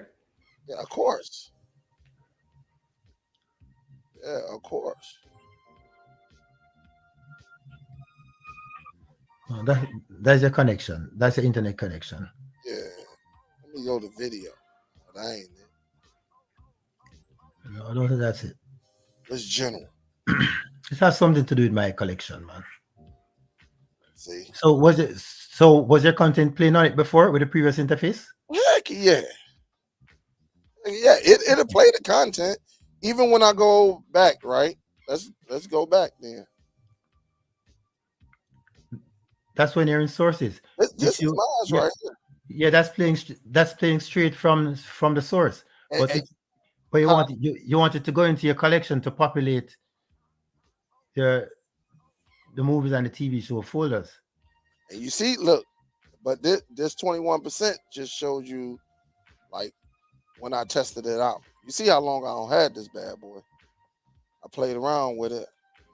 Go to TV. Go to TV series. Go to TV series. TV series? Where Yeah, TV? Oh, at right. the top, right? Yeah. Click on it and see what it see. It sends you down to all right there. Yeah. But it should send you to my collections to where you store the stuff. Maybe it's at the bottom. But it brings across the metadata. And see, this is not mine's right here. No, that's just how it formulated. Just like how this will give you sections. Yeah. Please Please enter. enter to open my collection setting. Right. You see, and that's where you go. You go to manage folders and then you import your folders there. See, adding folders to collection, no source connected. But I don't know. But this is why And that's why I don't like it, because with the Zidu, it will automatically import everything for you. yeah, it automatically once you tell it to choose, it Yeah. automatically. And so it could be something we're missing on here. Let me just Go to my collection. Click on movies there. Click on movies there. Let me see what happens. Or take it to the same sections. Okay. yeah, that's the same. All right. When you go to my collection and you click it there, then Yeah. you should. Then this is where go to movies. No, go back and go to movies by folders. Go to movies by folders. All right. Come back out. Go back out. Go to collection management. Same thing again. Yep. I don't have. Where do the real say? Hell no. Let me see. I don't know why it is not adding your collections. I'm not sure why. I don't know, but I mean, it picks up my collection though. Yeah. It pick it up from the source. But for you to add it, That's the Amber X. I don't know why I clicked this right here. This I can run. Yeah, I'm about to say, man. Damn. At workplaces, work group. Let me just go on the big boy. Share. All right. See, this is like, to me, this is like that's a the regular phone. media player. Yeah, this is like the media Yeah. center. Mhm. But I don't know. I On the previous interface, how did you get them into collections? I went over to, shoot, I don't know, man. That was back in 2022. I couldn't even tell you. I what does it do? You ain't got to go through all this. I tell you that. Exactly. That's what I'm saying. I like I said, it should be an area Because like they because got. to get them over there, you should go to my collections, and then when you click on my collection, you should be able to import them in. Yeah, I don't know. And when I click add folders, so nobody, no adding folders to collection, no source connected. Well, if I don't have any source connected, how is you picking up my media? What's on data storage? What do you have on data? What data on this? Yeah, Yeah, I data went to this storage. one. Yeah, it was Oh, this. okay. Let's move. What's that? This Auto indexing. Change. All right. Click off auto. Click on auto indexing. yeah, what to turn it Go what up. 4 hours or Turn it on. It's off. well, look, it's 4 hours, 12 hours, Oh, 1 day. This is oh this wow. is like this goes through to just Yeah. to pull it up. Update movies data. Yeah, let me do this. No movie in collection. Yeah, you see that? So you have to get it in collection to update it. I don't know, man, but this is why I didn't like this device. Maybe it's something we missing. Maybe one of the professional dudes that be doing. Yeah. And let me tell you, you say for your IPTV, if you got the TV at the top, if you got the TV right there, Yeah. right, you could put in your IPTV right there. If you download the IPTV as an Android app, as an APK, then when you go to TV, it will show up right here, and you can load the IPTV right there. All right, but how you gonna do that? Where you got You have to download the IPTV first. huh? Yeah, you got to add the IPTV application for this to come up. First, yeah, right. And Oh, then when you click on TV, you see both the Katrina and the IPTV icon there for your IPTV. And just click on it, and you can load the IPTV there. now, how does this interface look? This one was, you mean for the Katarina? Yeah, for the No, I don't have that IPTV, so I wouldn't know. That's some Russian IPTV. yeah, man. That's It's, some Russian thing. But when you add yours to it, you see it beside it, and you can just click on yours and see, log into your IPTV. now on the Zadu, you go to your source, right? Right? You go into your network. You pick. Let me do multimedia devices. Oh, that's not it. I got to go to places. They gonna want me to put in my password. I ain't. Oh, probably that's why it's not going through. Probably that's why you need to put in a password so you can see your source. Well, for this, but my big boy is my Zadu 1000 that got content on it. Okay. I should be. That's what I've been trying to do. I mean, you see, it's bringing it up though. Yeah. It brings it up. So like, even if I was to go to TV shows, it's reading it, and so everybody know there it is. You see, Yeah. episode 8, it's there. But it's Why not. It's not. it's It's not? not bringing it. It's not bringing it into collection. Yeah. So I don't know. Brandon say go back into network browsing, press pop up menu. All right, let's do that.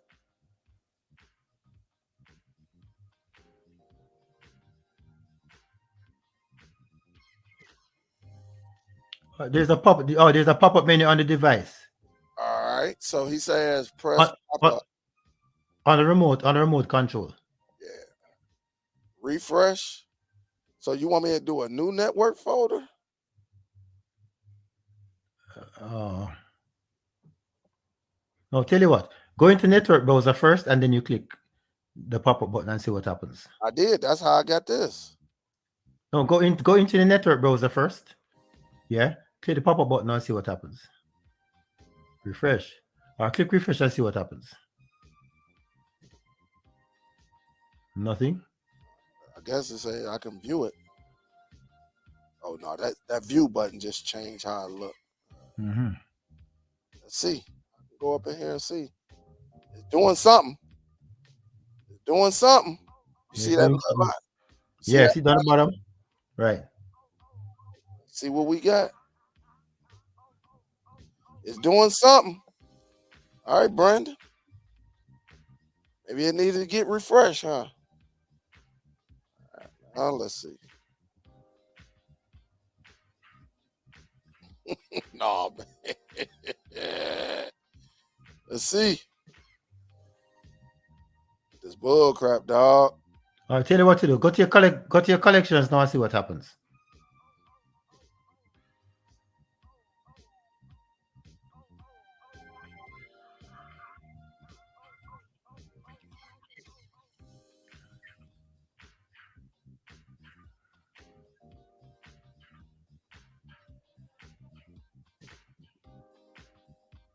No, press. You said press pop up menu over big boy. All right, so let's go back then.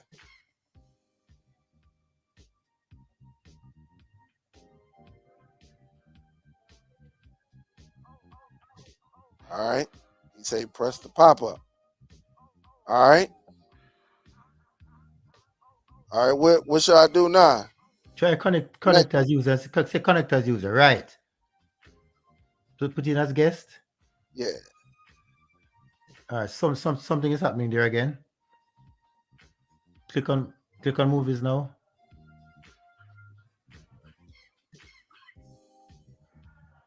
Okay. There we go. Right. See slow. There you go. Is it loading up now? But I thought we didn't we see. Didn't we see this already? Yeah, we saw this already.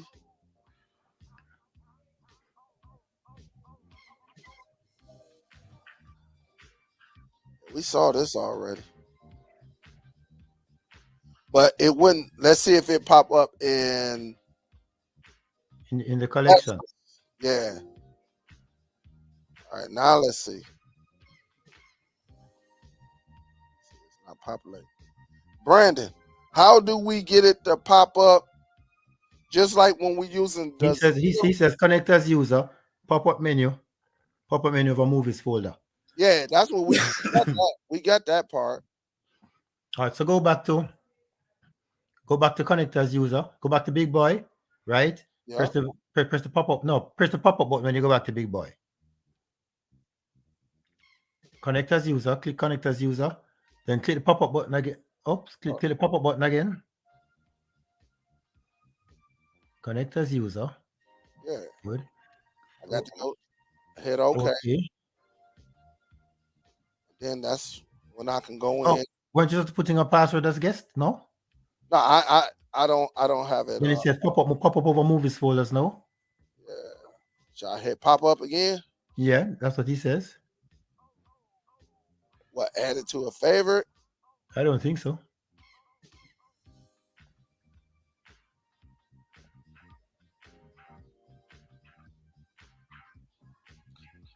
No, it didn't.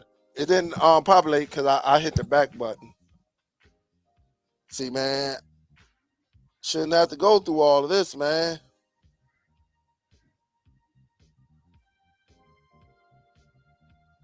I'm gonna add it to my favorites though. But we got this. And we see it's doing something, right?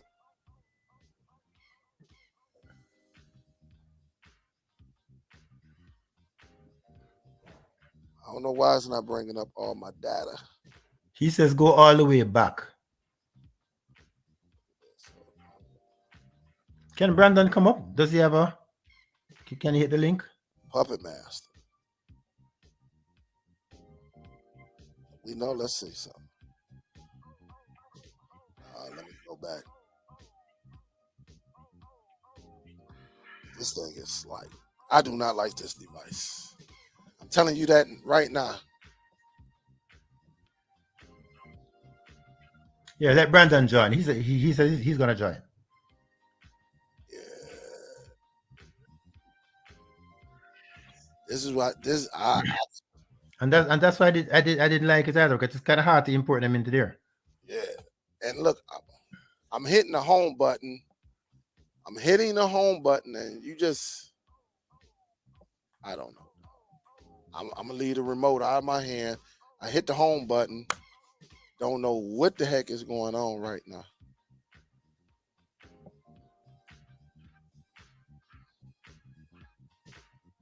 Unless it want me to bag all the way out.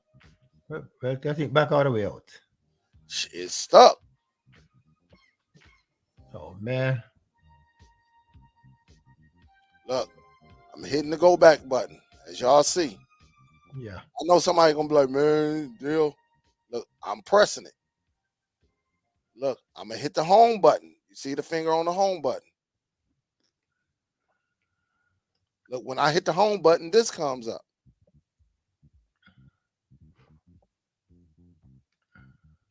But now if I hit the go back button, I can go back. See, it wants you to back. That's crazy, dude. Look, I'm gonna hit the home button. Yeah. Let me make this larger. I'm gonna hit the home button. There you go. It wants you completely out. Man, this I can't do this. I can't. Well, let us wait until Brandon joins. Yeah, I'll wait for it. Cause this is like terrible. Now I do like this though. I do like this. Hey Brandon, make sure you cam up. Dale, Make just sure, Dale, just give me a minute. Hold on. no, I'm gonna give him a minute, but he's still gonna cam up.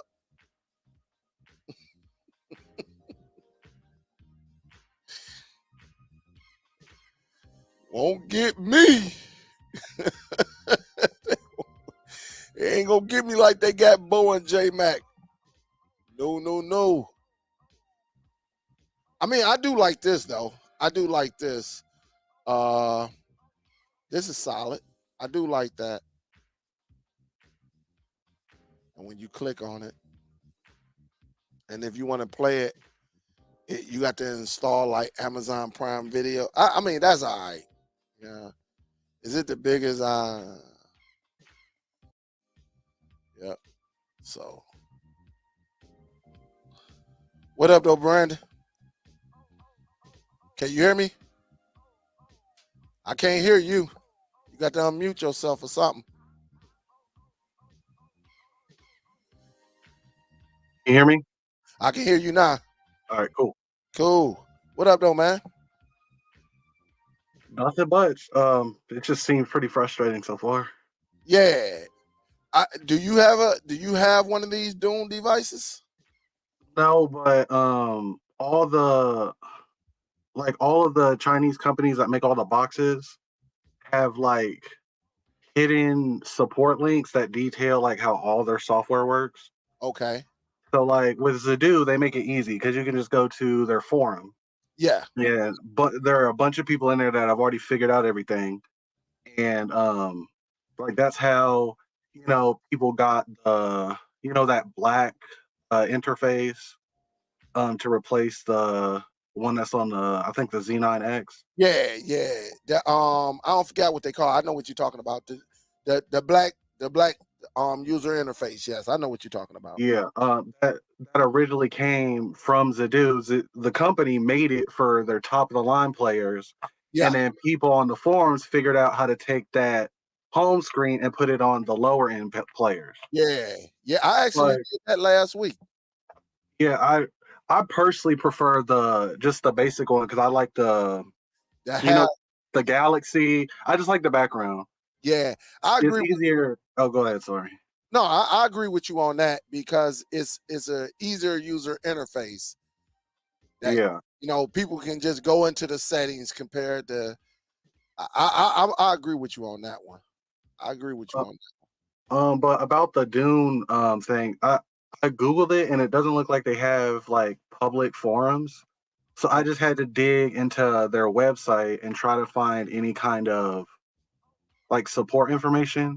Okay. And the support information says that if you're trying to add like a like instead of a hard drive that's connected to it, if you're trying to add like a network thing, then you have to press pop-up menu on the folder that you want to add.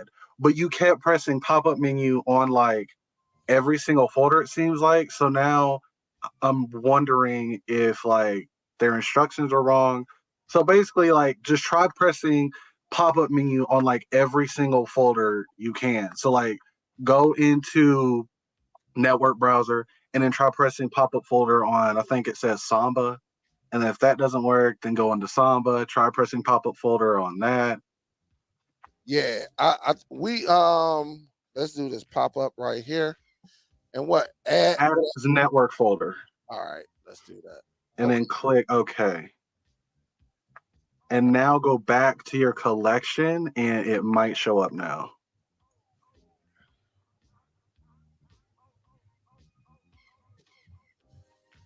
Manage folders, add folder, share on Big Boy. Yeah. Okay.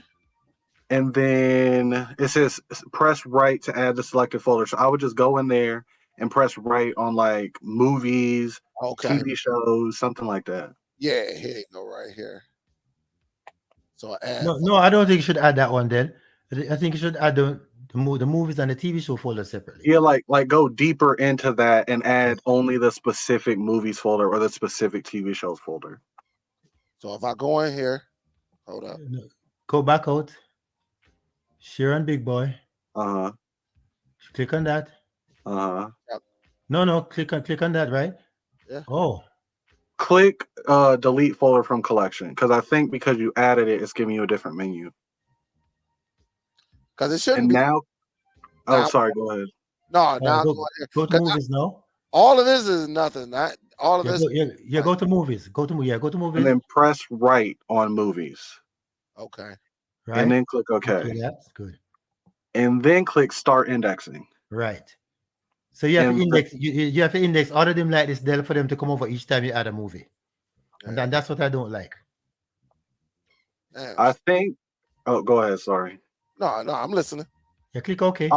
I think now that once it starts indexing, it's just like on the Zedu, except the Zedu does it automatically. You literally just point it at whatever, right, and it just starts indexing it automatically. But and whenever you have to go in here and index it yourself every time you add something. So if I add something right to my Zedu, because right now I'm sharing my Zedu on the Doom. So if I add a movie, I got to go through this process all the time. You have to go index it. Because the folder's already added, you would go into your collection and the share on Big Boy would already be there. So you would just have to select it and then click start indexing again. Right. And that's what I don't like. What he said he didn't like. Oh, right. Heck, you know. The Zedu does it automatically as you add it to your folder. Yes, the Zedu, as you send it to your folder, you could just sit there and about 20 seconds? Yes, and it adds it for you. Bing is right there. It pulls all the metadata and everything and add it for you. Here, you have to go index. You'd have to go index each of them individually as you add them. So and that's what I didn't like. Yeah. Wow. But what I can say, this new interface should make it a lot easier. But it's the indexing part I don't like. Yeah, I feel you on that.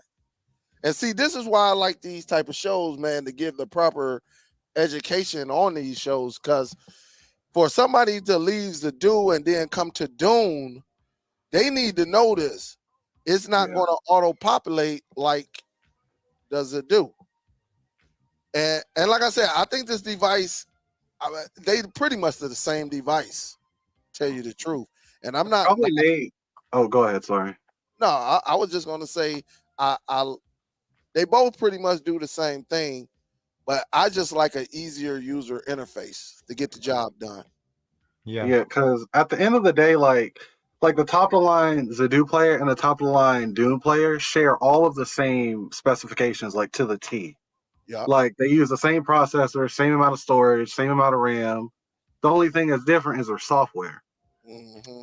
And so what I'm guessing is Dune just isn't as good as Zedu at making their software easy to use. Yeah, yeah, and I agree with you 100%. Because, like I said, I didn't like the user interface first of all, but they got an update. They did a beta update, so that's cool.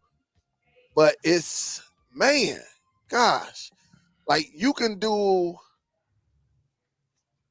with the Zedu, you could be literally uploading your content in a matter of like within a minute. Mhm. You can literally just guide it, go up to home theater, go to your source, select whatever, and point it to it. And as long as everything is right, it pulls that media. So it pulls that metadata. But if I'm gonna play devil's advocate, I've had this issue a couple times with the Zedu, which like I'll add a file and Mm-hmm. like let's say I'm adding like a 4K movie, right? A Mm-hmm. 4K movie, depending on the exact movie, is anywhere from like 60 to like I think the largest 4K movie is like 98 gigs or something. Yeah. So of course it's gonna take you a while to transfer. Yeah. Mhm. So what I've noticed is I'll start transferring it, and the Zedu will automatically scan the incomplete file. And if it gets it wrong, like if it scans, let's say, oh, a good example is the Lion King. I Okay. have the 4K version of the original animated Lion King and the live action Lion King.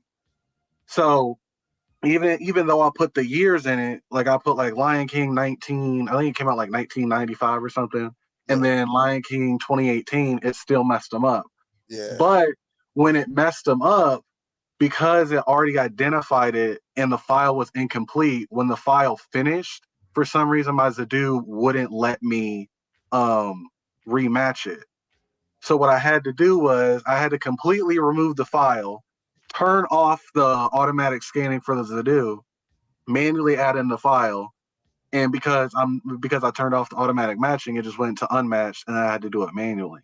Mm. So I think that the Zedu is definitely easier, especially when it works right.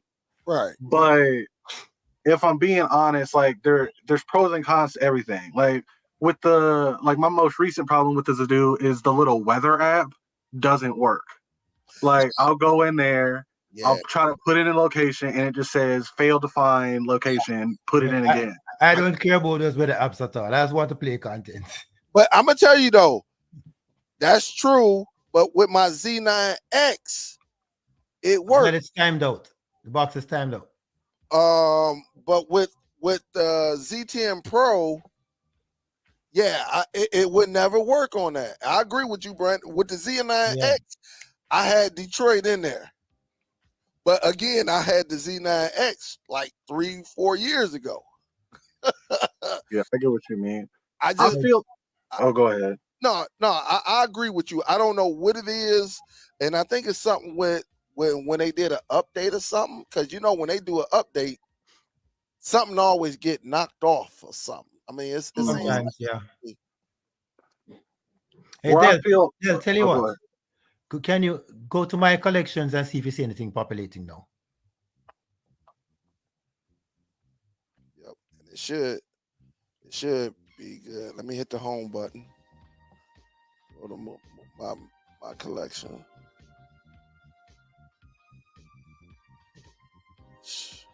Oh shoot, I think my collection is only for managing your collection. I think you have to go.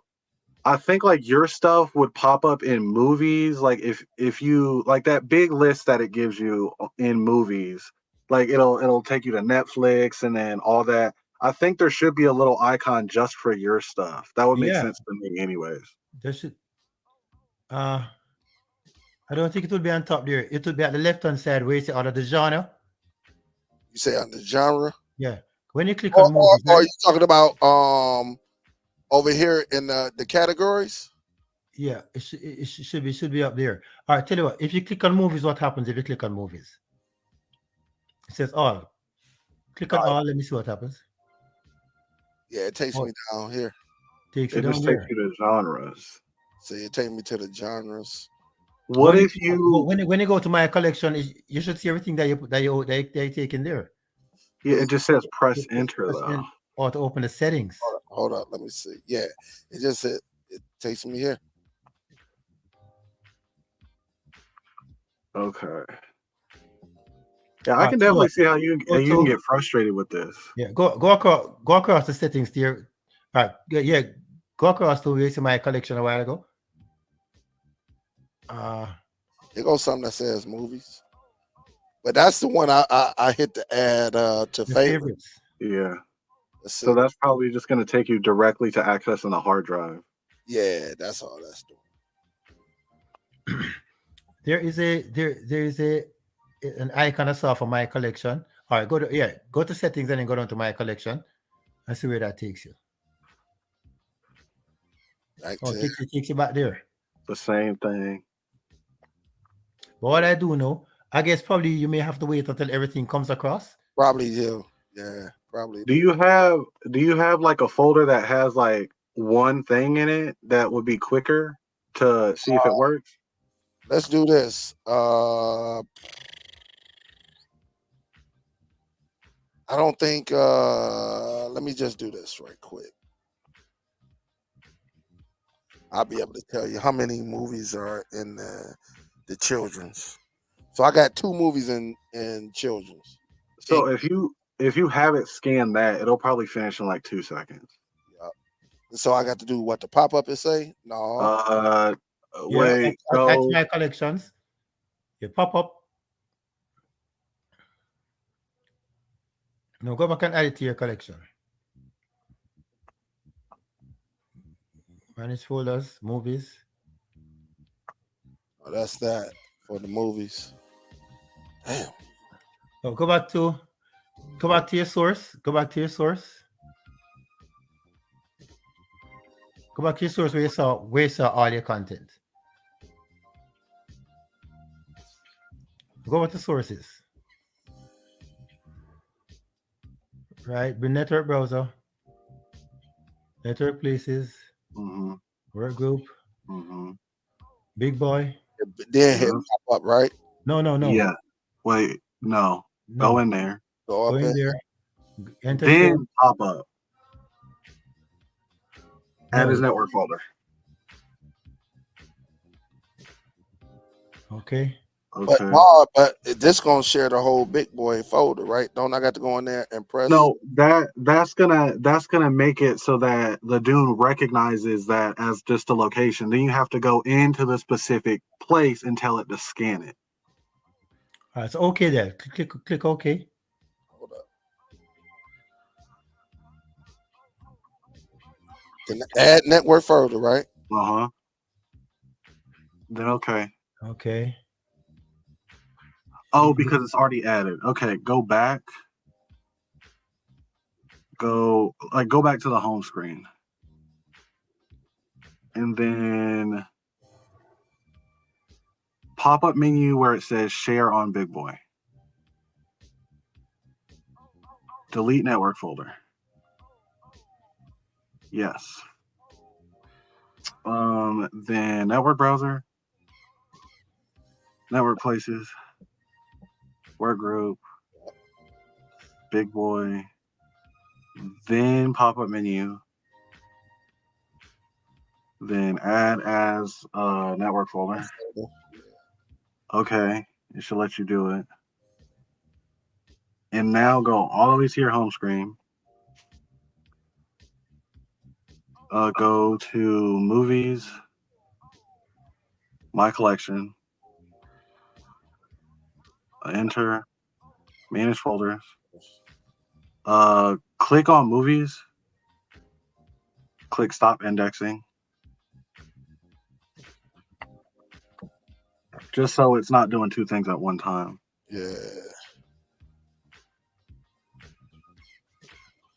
And then go back, add a folder, share on Big Boy, then 7 ABC, and then I think it was the kids folder, and then press right on kids. And then okay. Start indexing. And it should literally find 2 files and then done. Let's see. It's like still 10 seconds. 202.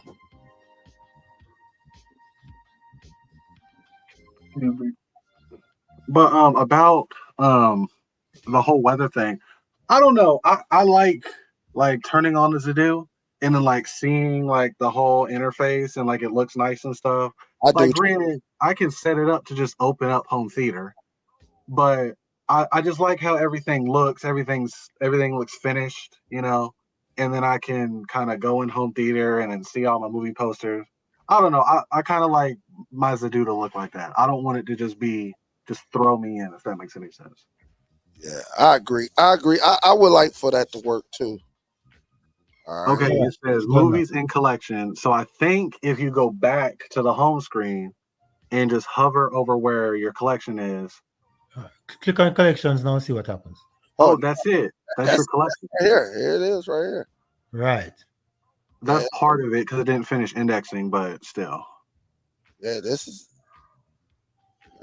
This is pretty much what it pulled. This is all me right here. Yeah. So it took the generic. So basically, the generic over here, it took all of that out. You know, going to Pluto and all of that. Yeah. It took all of that out. And there go the kids movie right there. And it even does that thing that Zedu does, automatically putting movies in collections. Because the Fast and Furious collection right there. Yeah. Which I only got what, 3 of them up in this joint? Yeah, because you never finished it, remember? Yeah, definitely. And they stopped the index. So it just pulled until as to where you stopped it. Let me see if they will it. See, because I had 2 of them. Does it tell it? I had a 4K and But 1080. when you press play, you'll see that. When you press play, Oh yeah, that's probably what that ... means. yeah. Oh no, wait. What happens if you click play file from local source? Does it just start playing it? Yeah, I think no, local should be when you plug in, right? But No, because what I think is happening is the Dune is just mapping the network drive like it's connected. yeah. So it's just calling it local. Oh, there we go. There we Okay, go. yeah, there it is. So it gave you the option. All right. I mean, I will say though, like on the Zedu, I don't know if y'all know this or not, but like if you have 2 versions of the same movie, like with this, if you have a 1080p and a 4K, you can go into your actual folder where the movies are, and then where the title is, like if it says Puss in Boots, The Last Wish, 1080p.mkv, if you put at the end, if you put in parentheses hashtag 1080p, and then close parentheses, and then on the 4K one, you put, open parentheses, hashtag 4K, close parentheses. If you go back into, home theater, it'll literally give you like nice little buttons that say like 1080p, 4K. And then you just click on 1080p or 4K and it takes you right to that version of the movie. yeah, I know with mine's when I got them both on the Zedu, and when I like if I was to click on this, it'll have 2 of the same posters. One will say 4K and the other one will say 1080p. Well, that's just the Zedu thinking they're like it's matching them to the same movie, Yeah. but it's like, how do I explain? Like it's like one the movies are the same, but it's like, oh, this one might be a different, like a director's cut or something, and so it's going to put 2 posters. I personally like to just have one poster and then click on that one poster, and now I have more options instead of having my collection 2 posters clogged from up one with side, right? duplicate pictures and stuff. See, because the way I got mine set up. So say if I was to click on Puss in Boots, right, The Last Wish, it gives me that one poster, but then when I click in it, it gives me the option. That's what happens here, That's what happens here. When you click on play here, it gives you the option. Yeah, it gives me the option to say, all right, you got a 4K version and you got a 1080p version. So go ahead. Sorry. I guess I got to see how yours look, Brandon, because I ain't never does a present button just share my screen?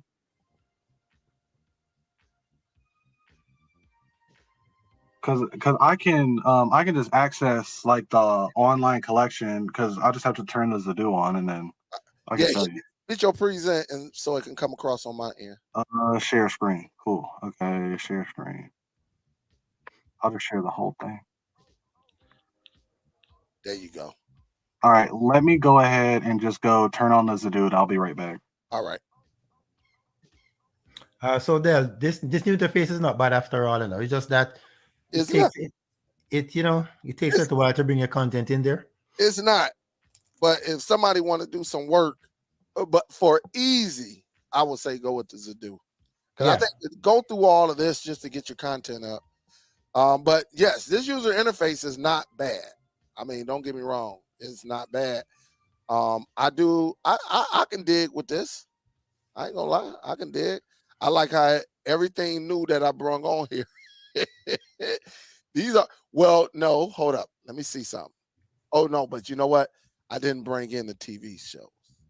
No, That's I remember you didn't bring in all the movies either. I told you stop it. Yeah, I'm about to say what my TV shows.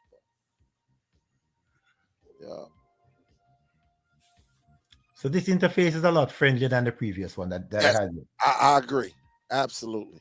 All right, I'm back. Can y'all see my screen? Yeah. Okay, let me go into my file browser and try to access it, and I'll show you the naming scheme.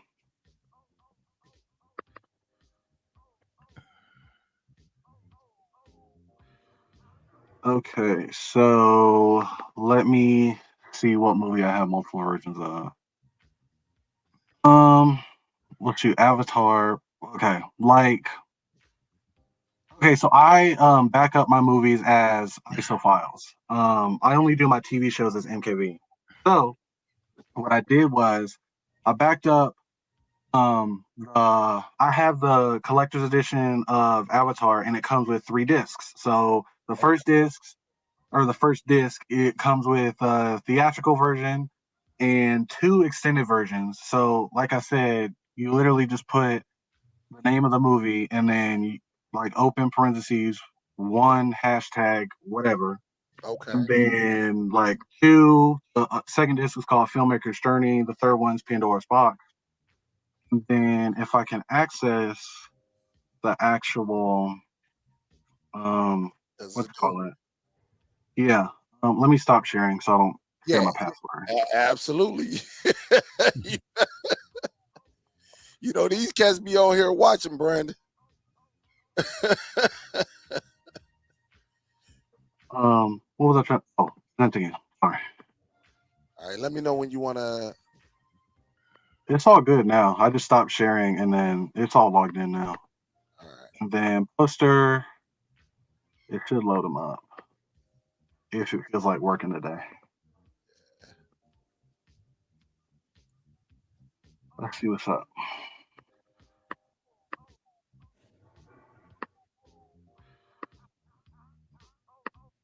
See, these the type of shows that I like, man. Here they are. Other people perspectives, and yeah, that's nice. So if I go into Avatar and I go in here, no, I have to actually go in and edit it, I think. And if I go down, it should show multiple versions. Let me see. Oh, here it is. See where it says like video genre A, genre B, genre C. Yeah. A is the first version, B is the second version, C is the third version. Okay. And I'm trying to make it pop up like it does on the actual Zadu because I don't have a capture card or anything. So bear with me. Let's see. I'm trying to make it. Let's see if I can make it bigger. Yeah. Let me see.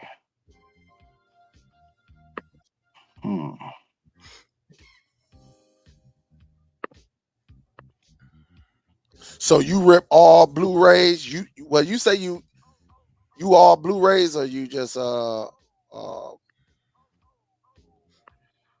I like a lot of stuff. So I like older shows that only ever came out on DVD. I like, 4K stuff. I like regular Blu-ray stuff.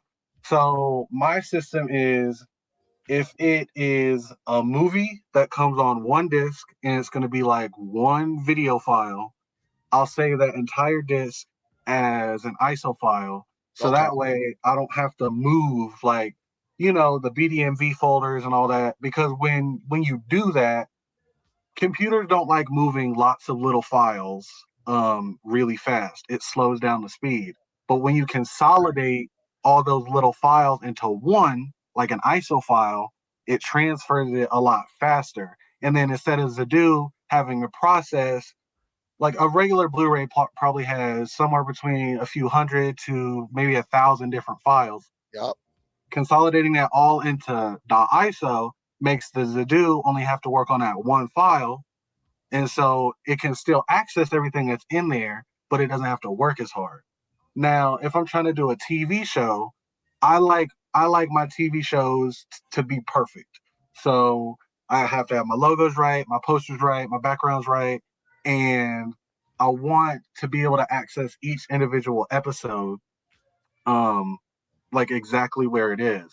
So, for example, let's just take a random TV show like Game of Thrones, right?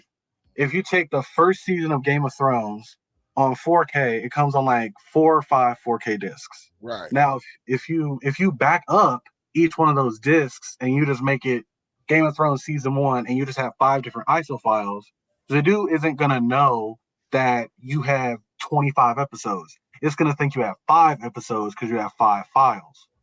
So what you have to do is you have to go into Make MKV or whatever you want to use and process each individual episode individually, then give it to the Zedu.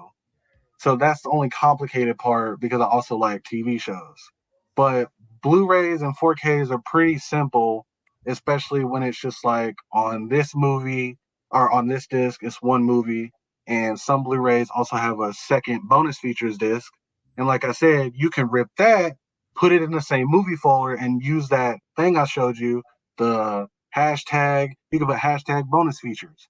And when you go in the movie, it'll say, you can make it say whatever, but I usually say, like if I go into Avatar, it'll say theatrical cut, extended cut, bonus features, or whatever.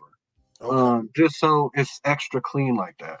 And it took me a while to learn how everything works because, like I said, the Zedu isn't always perfect. So I had to learn different naming schemes and like how to fill in missing logos when Zedu won't let you go in. So yeah, I've learned a decent amount about the Zedu to make it look how I want it to look. So quick question, so we can make it very clear for everybody. And let me give a salute to one of our queens, Miss Billy. Salute. She said, "I applaud you guys. I have a Dune, and this actually helped me a lot. Thank you." Yeah, it definitely helped me because I was getting frustrated. And I'm gonna give y'all my take at the end. I think y'all know where I'm going with both devices. Because again, I like the user-friendly Mm-hmm. devices. But I'm quite sure if you do this enough, you will catch on very, very quick. Now, question for you, Brandon, because you brought up a great point. Mm-hmm. Right now, as you see, I'm highlighted on 65. Let's Mm-hmm. say if they got a 4K, right? They Mm-hmm. got a theatrical and an extra scene, whatever, an extra deleted scene or something, right? So Mm-hmm. you saying if I rip that 4K, Yeah. all right. Now with that 4K, of course, when you rip it, now you do yours ISOs, right? All of yours are ISOs. Because Uh-huh. I just ripped the regular with the ISOs, of course. Do you rip it with the menu or you just rip just the movie itself? Well, okay. That's kind of a complicated. I have to answer it kind of complicated. So give me a second. So, all right.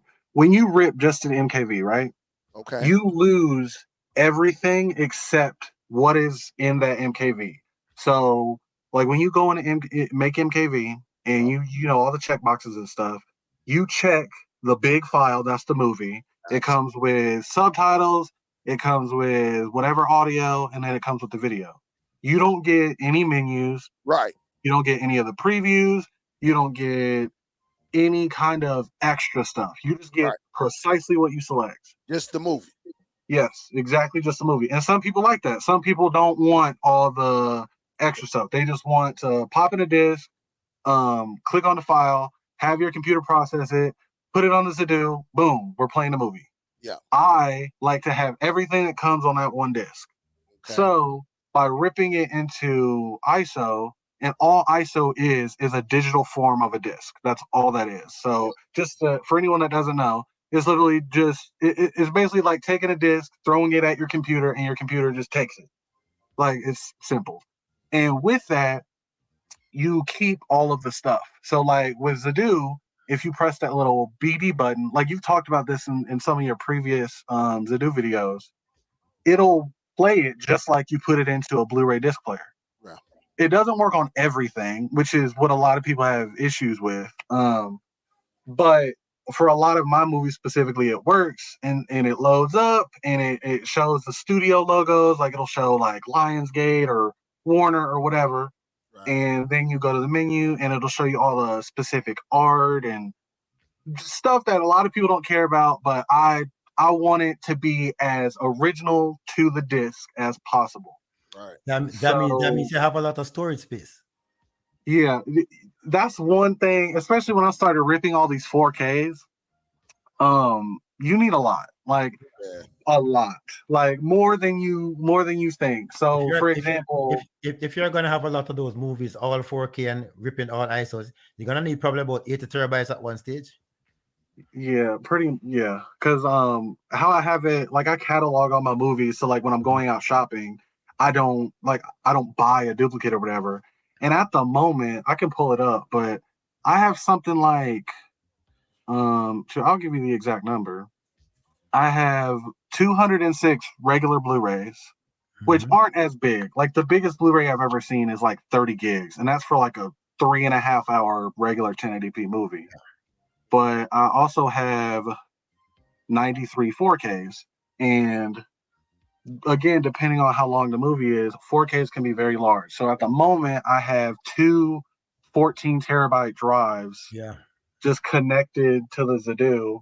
Right. And I think I haven't digitized all my movies yet because it takes a while.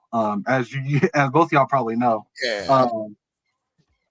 So right now, I think one of them is completely empty because I haven't used all the storage space in the first one, and the first one has something like 2 terabytes left. And so when I hit that limit, I'm just gonna put it on the second one. And then with all the movies I have now, I've calculated it, and 14 plus 14 is 28. I should need around 26 to 27. I might run out depending on, if I want to rip a super long bonus features disc or whatever. But yeah, it Yeah. I do it kind of a complex way just because I'm particular about my stuff. Absolutely. Yep. But oh, go ahead. Sorry. No, go. No, I was just saying. Yeah, I agree with you on that. Yeah, and it comes down to what personal preference. Yeah.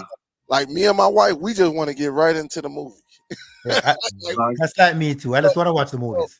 but I do know that other people, like you say, they want the full experience, and I don't think there's nothing wrong with that. Honestly, I think it's very very nice, and really when you're showing it off, really Yeah. when you're showing it off, and Yeah. honestly, and I was thinking about going with the ISO, but for my household, I just know with my household, we like to get in there, and just click the movie and it stars up. But it does look nice when individuals actually have that ISO and they get all the menus and deleted scenes and stuff like that. Yeah. I think that's neat. I ain't gonna lie. I think it's nice if that's the route you want to go. Absolutely, I applaud anybody that wants to go that route. You I know, just like. Oh, go ahead. Sorry, I no, interrupted. go ahead, Brandon. Go ahead. I was just gonna say, like especially because I like a decent amount of movies, and I usually buy them on release day. And like release date movies, especially if they're like really big, or like if you want a steelbook or you want like something specific, they can get pretty expensive. Like the last Black Panther movie, Black Panther Wakanda Forever, they came out with the standard 4K, two steelbooks for the two, opposite teams, and then Walmart had a special edition, Target had a special edition, all of that. And I'm a big Black Panther fan, so I needed well, I didn't need, I wanted, both the steelbooks, and both of those steelbooks at the time were, I think, like $39.99. And so if I'm spending $40 per disc, I Right. want everything that's on that disc because I've Yeah. spent my money on it. You know what I mean? I understand. That's a great point. That's a great point.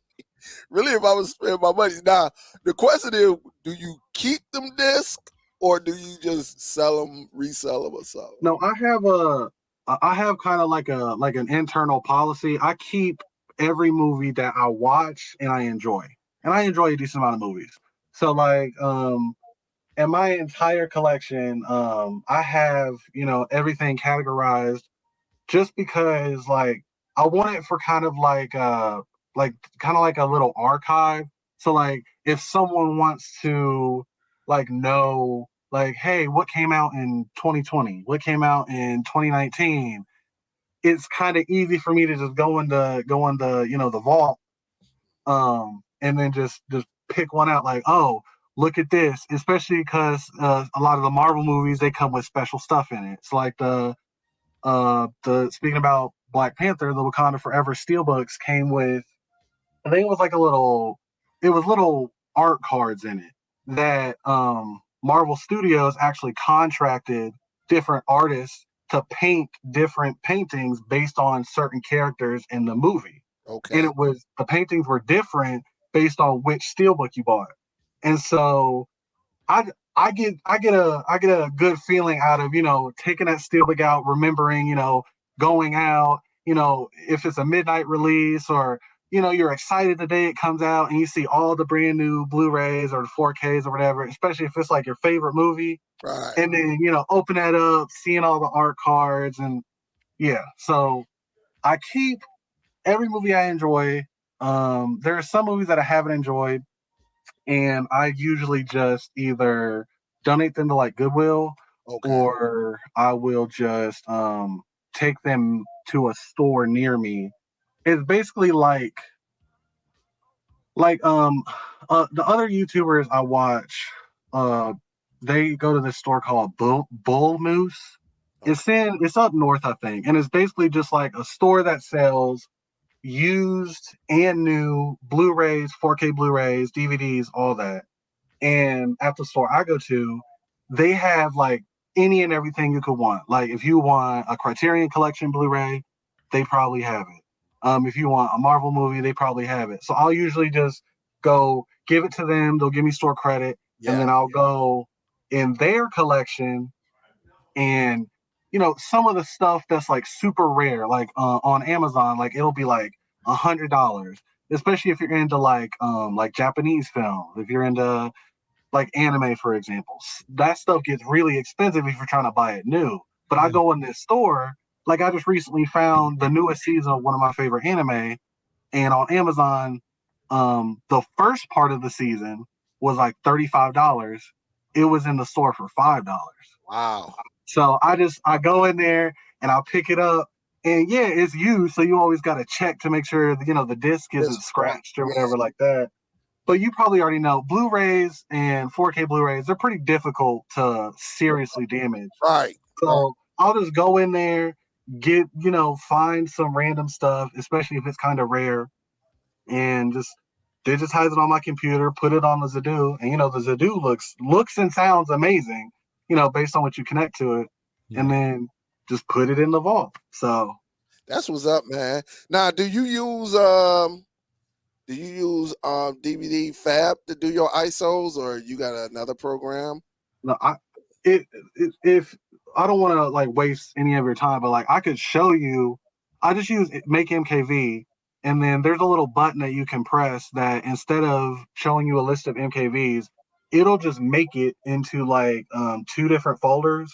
Mm-hmm. and then I take those 2 folders and put them into a free program, excuse me, called Image Burn, and Yeah. that can turn anything into an ISO. You know I what? don't.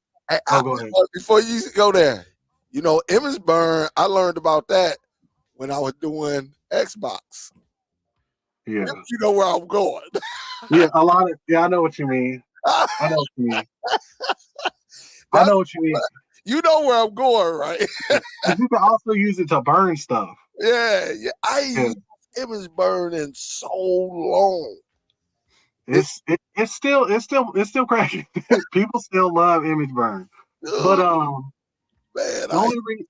Oh, go ahead. Sorry. no. I was just thinking about image burn. Like, man, I ain't used that in years. But I No, got I get what a you lot of games, a lot of free Xbox games. Let's just say mean. that. Yeah. What was I thinking about? Oh, I don't really like using like software that I don't really know about. Like for example, DVD Fab. If you look into the company that makes it, they're a Chinese company, and they've been around since like 1997. And you can look at their history, and they've done kind of shady stuff in the past. So like they used to put ads in their installer to where like some people back in the day would get like random ads that will pop up. Right. Or, I'm not saying DVD Fab is a bad thing. Yeah. I just prefer to use software that I can go into, look at it, and be like, okay, that seems like good software. And first of all, Make MKV's been around since I think like 1995 or something. Yeah. Ever since like DVDs first came out, and the guy who cracked it released all the keys and stuff, and then people started getting into ripping movies and stuff. And then also, Image Burn is completely free and open source, meaning if you wanted to, you could go in there and look at the actual code of the program and go through it and check it out for yourself. So if you see a problem, that's it. You can just be like, okay, I don't want to do that. Right. Unlike if you use like a closed source program like DVD Fab, you can't do that. You just have to trust that they're not doing anything shady. Right. And I'm not saying they are. Like I can't prove that any company at all is doing anything shady. I just prefer to use software that I know, that I can back up, that I trust, and that never fails me. And Make Him KV doesn't fail me unless the disk is failing, like Right. it has a scratch, my drive is acting up, or my computer's being weird. And Image Burn to this day has never given me an error message Yeah. at all. I never received, even when I did the Xbox, I never received any error message. Make MKV. I have yet to get a failure. I heard people say, yeah, like I done heard like creators say, yeah, sometimes it may go down, you might have to redo it, but I have yet not one time I had a failure. Not one. And usually I just do what I got to do, get the movie, get the audio that I want, go upstairs for about 45 minutes or so, come down, it's done, it's ready to go. And that's how I like software to work. And Make Him KV was actually one of the first pieces of software that I ever actually paid for. Because you don't have to pay for Make Him KV if you don't want to. Uh, Um, it's a you way just around that too. say that again. There's a way around that too. I'm quite sure you know about it. Yeah, you just shoot. It's not even like shady or anything like that. The actual person who makes Make Him KV will openly say like, hey, just use this key. Yeah, It'll expire in like a month or 2 months, and then I'll post another one, and then you just put that in there. And it's literally been like that for like 10 years now. yep. So you can pay for Make Him KV. Of course you don't have to, but I wanted to, because if it wasn't for Make Him KV, Yeah, I would have to buy an expensive 4K UHD Blu-ray player, connect that up, and have visual access of my entire collection. And first of all, that's a lot of space. Like, there are people out there that have thousands of movies, and they store them on big bookshelves that go like all the way up to the ceiling and stuff. I don't have enough space for that. So digitizing it, just making sure I have big beefy hard drives, boom, and then I put them in a crate and I store them in a safe place. Uh, Yeah. And Make Him KV makes that possible for me. So I thought, I think the going price for Make Him KV right now is like 63 euros and 20. I live in the US, so I don't know you And no, know, yeah, the money me either. but it evenly translates into like $65, and I just equated that to like that's like two brand new 4K Blu-rays, and the license never expires, and you can use it on as many computers as you want to. So I just paid for it. It gets rid of the nuisance having to get that key, and Make Him KV just keeps yeah, pushing files out, giving me ISOs, and it's just a process now. Like I get a movie, put it in the drive, make MKV, image burn, throw it to the Zadoo, and then the Zadoo just does its it thing. does it, yeah. And Sometimes, oh, go that ahead, sorry. that's the beauty of it, man. Just having these programs or software to make it as convenient, you know, it just makes it very, very nice. I'm not gonna lie. I got for my Make MKV, I got if it ever stop working, I got a little tool that's in there that gives me an automatic generated key. So I'm Mm, quite sure when he posts it, the person behind the key just go and redo it, and yeah. So even though I ain't ran into it, I did run into it one time, and I just went into the regenerated key, boom, and it automatically went into the Make MKV, and I was back up and going. I mm. think I did that once or twice or something like that, but yeah, I like it though. It's cool. Oh, something else I wanted to say. If you like, I've had a lot of tinier issues that have popped up on the Zadoo. So, for example, like sometimes when it identifies a movie correctly, let's say it's a more rare movie, if you go into it, it'll like only have the poster art and the description, and it won't have like a background or the little logo that pops up at the top. It's like the top left, and it took me a while to figure out how to get all of those things, like how I could manually do it so every movie looks the same, Okay, and it took me a while to do that. So if you ever wanted me to tell you how to do it, tell other people how to do it, just so I can share that information so everyone can have that pretty looking user interface and find out where to find pictures and all that stuff. hey, I think gonna have to bring you on, man, because quite a few people like in the chat and who's watching have Zadoos. Yeah. With with person like people like myself and other YouTube creators, like just saying like I don't forget the one guy when I first saw the Zadoo, the Z9S. I don't forget the dude name, and I think he's still around. He don't do as many videos because you got other guys that came up, but all of these guys actually promoted and said, "Listen, this is one of the easiest user-friendly devices to get."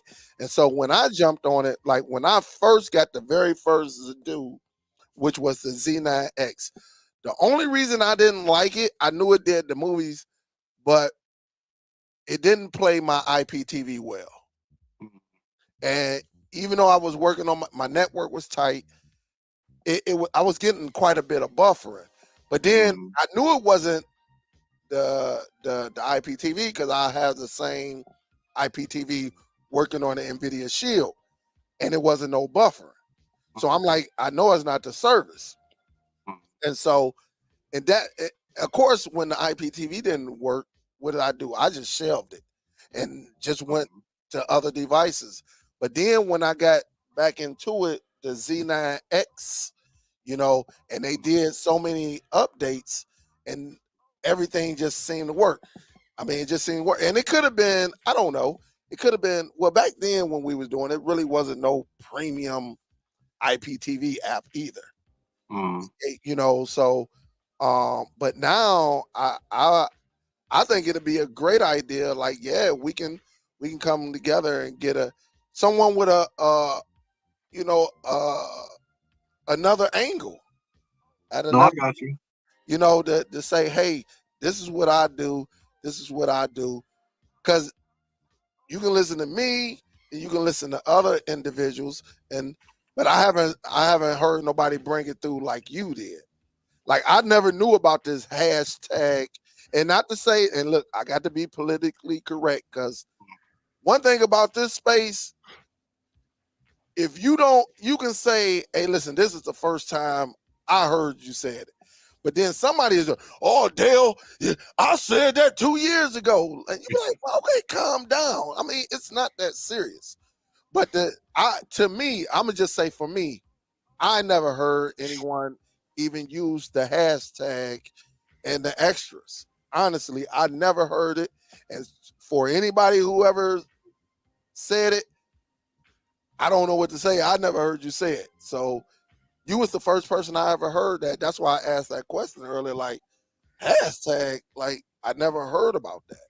No, I got you. Because the way I work is if like, okay, I'm on YouTube all the time, and people talk about everything on YouTube. You can find like everyone's talking about something. So I first heard about the Zadoo, started watching videos, because originally I had a spare computer, and I had installed the Plex media server on there. And Plex is a wonderful program. I love Plex.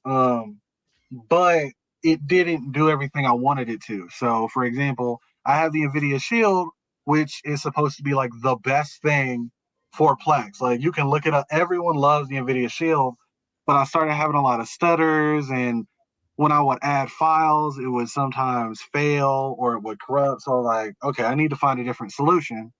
And then I didn't even know that there were devices out there like the Zadoo or Dune or Zapidi, like all the different brands of these devices. Yeah. And then I was like, okay, how much is it?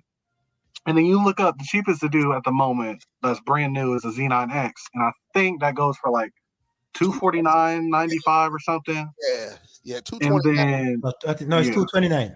Yep, 229. Yeah, 229. And I was like, oh, that's kind of expensive. But if I buy it and I don't have any issues, it'll pay for itself. Yeah. And so I got it. And I was like, I don't know what this user interface is. So I looked up Zadoo help. And first thing that popped up is forum.zadoo.tv, I think is their website. And there are people there that have similar issues. It'll like, oh, my weather app isn't working. Oh, this movie isn't playing right. Oh, why does red look like this on my TV? Whatever. People ask everything. And I'm not afraid to read through comments and stuff. So I just go through there and I'll read through and I'm like, okay, I'm having a similar issue. And then I'll get to a spot where I'm like, oh, he didn't figure it out, but maybe I can go in that same menu that he's at and try to do something. Because I'm good at That's what I like with the Zadoo. You have some forums that you can get help from, but I haven't seen any forum you can get help from with the Dune. I don't think there are any. Well, I'm sure there's some. I'm not gonna say they don't exist, but I belong to 3 Zadoo Facebook groups. That's probably, they go hand in hand with the forum. And a lot of guys, and that's what I usually do. Usually I check the YouTube. If I can't find it on YouTube, I go into, I search it on the internet.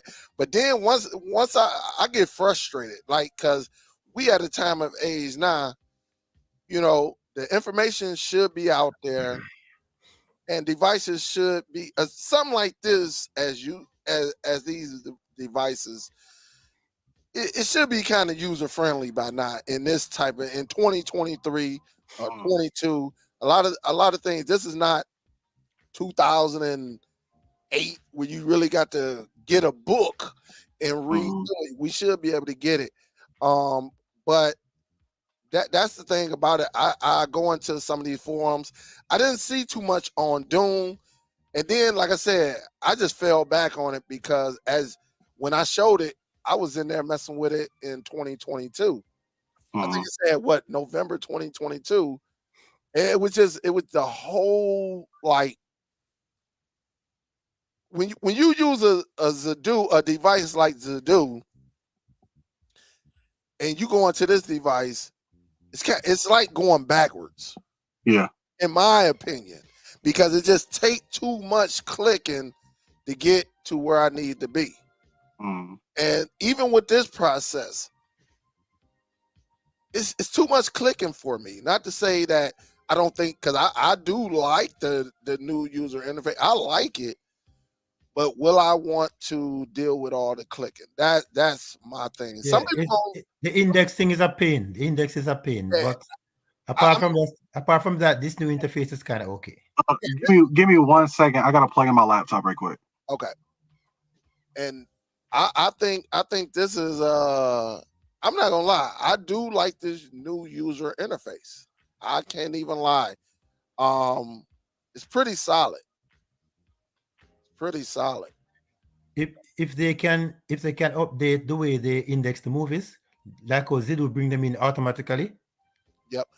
it'll be a very good device. It the thing is, can this go instead of it going this way? So if I got 5,000 movies, is there a way that I can see it vertical I instead think you of can. I think you can change the view. I don't remember, but I think you can change the view. like? There's a Because I don't. there's Let a me way you can change the view. let me hit pop up. Let's see. Pop up work for everything else. Let me see collection management. No, it's No, it in. takes you back there. I don't remember, but I think there's a way you can change the view. I would love that'd be nice. Because if you got 1,000 movies, man, you ain't trying to go all across like that. Let me see. Right. Oh, hold up. But this might be something. This might be it right here. Yup. Yeah. That's it. Yup. That's it. You got to go all the Right. way to the end. Yeah. So that's I don't know, but it's different. And something else I wanted to add is I know how difficult it can be to learn about, like, for example, a lot of people don't know what the 3-number abbreviation of like a surround sound system means. So like 7.1.4, what does that mean? And it took me a while to figure out what everything means, and like if a movie is mastered for 7.1.4, will it still work on 5.1.2? All Yes, that. yeah. And I find that I'm pretty good at explaining complicated stuff in a way that a lot of people can understand. Like I told you about the hashtag thing, so Yeah. you can organize everything like that. And like I've been through, like, I have my surround system. I've been through trying to decide what brand to go with, what all the numbers mean, the difference between HDR and HDR10 and Dolby Vision this and Dolby Vision Right. that, and all the TV brands. And yeah, so I can definitely offer some help for like anyone going through what I went through, like trying to pick out a TV, trying to understand what all the different things are, all the different things. So yeah, I'm And pretty good at it. see, I'm just starting to get into audio. I think I got when did I get the soundbar last year or was it the year before? Rich, I think it was what? Was it last year? Year before last. The year before. Yeah. And I'm just really starting to get into it.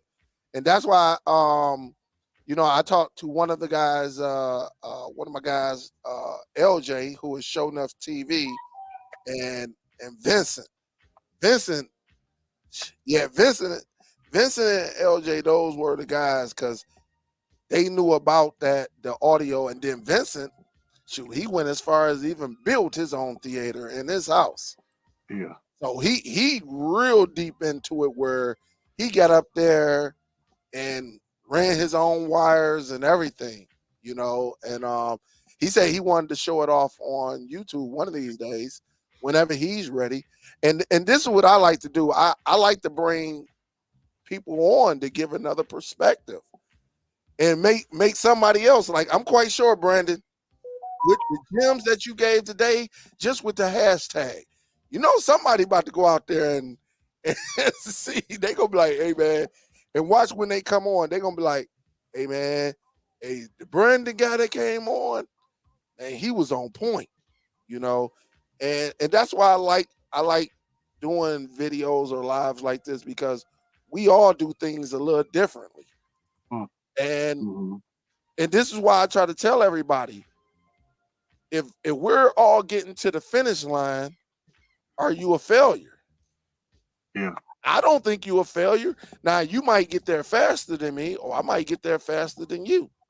But as Let long me as tell you something, we're Dell. all going the same way and we're getting to the finish line where we can see the content on our television, how can you tell me I'm wrong? No, Exactly. you're not a failure. Nobody's a failure, because with this sort of hobby, it's like going down a rabbit hole. Yeah, Exactly. yeah, And yeah. you just have to know where your spending power lies, you know, Mhm. and what you can afford. Absolutely. But I can tell you, the sky is the limit, and it's a very deep rabbit hole. Yeah. When I first started getting into, because I actually first started getting into audio because I DJ on the side, and as a DJ you have to know your stuff when it comes to audio. And so I came from that into more movies and that kind of like home theater stuff, and I started to feel like it was kind of like some people are kind of gatekeeping it, like acting like only certain people could do certain things, like, oh, you have to drill holes in your ceiling and like all this stuff. And That's crap, granted, man.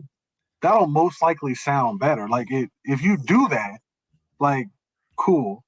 But where I come from, everyone, at least in my opinion, should be able to enjoy some of the same stuff. If you want to pop in your favorite movie from last year or 30 years ago, you should be able to pop that thing in and enjoy it. Eat your popcorn, whatever. And Cool. so that's why I took the time to learn about all this stuff. So that way, even if you don't have the $2,000 you want for a certain amplifier, or you don't have, the let's say you rent your house and you don't have the permission from your landlord to, drill holes in your ceiling and stuff like that. There Right. are still options for people. Like Yeah, yeah.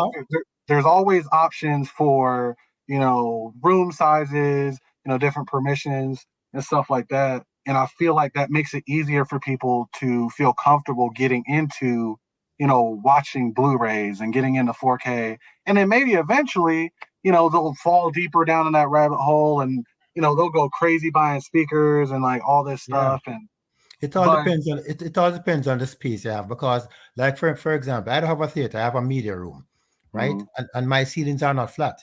My ceilings are A-shaped. So I basically use unceiling speakers.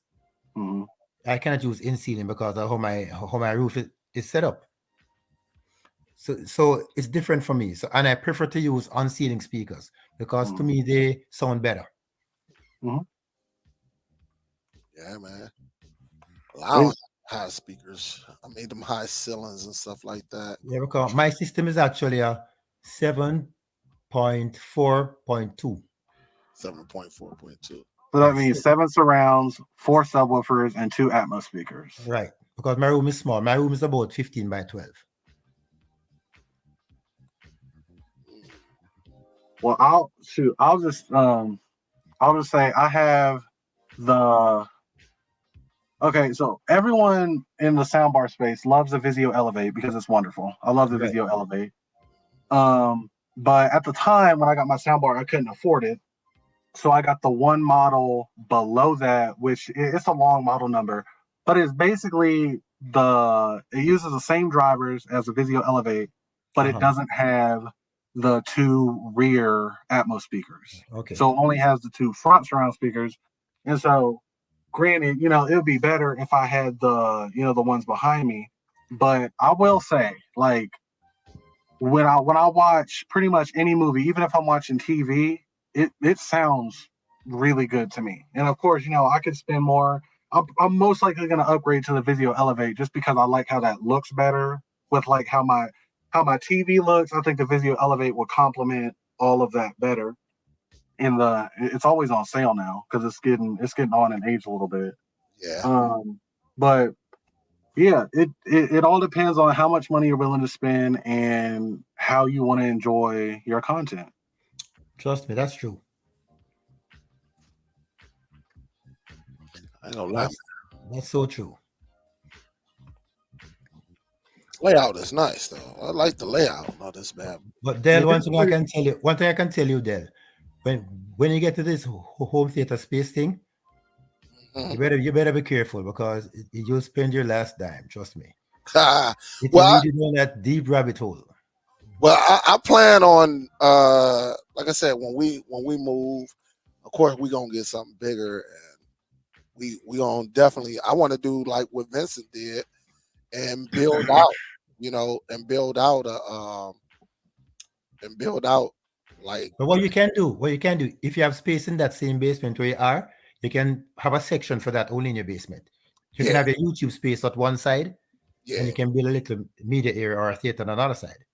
Yeah, but we was deciding that, man. We still thinking because we're my wife wanted a little bit more room and stuff like that because he's growing. But I definitely know. But sure, I don't saw some people on YouTube.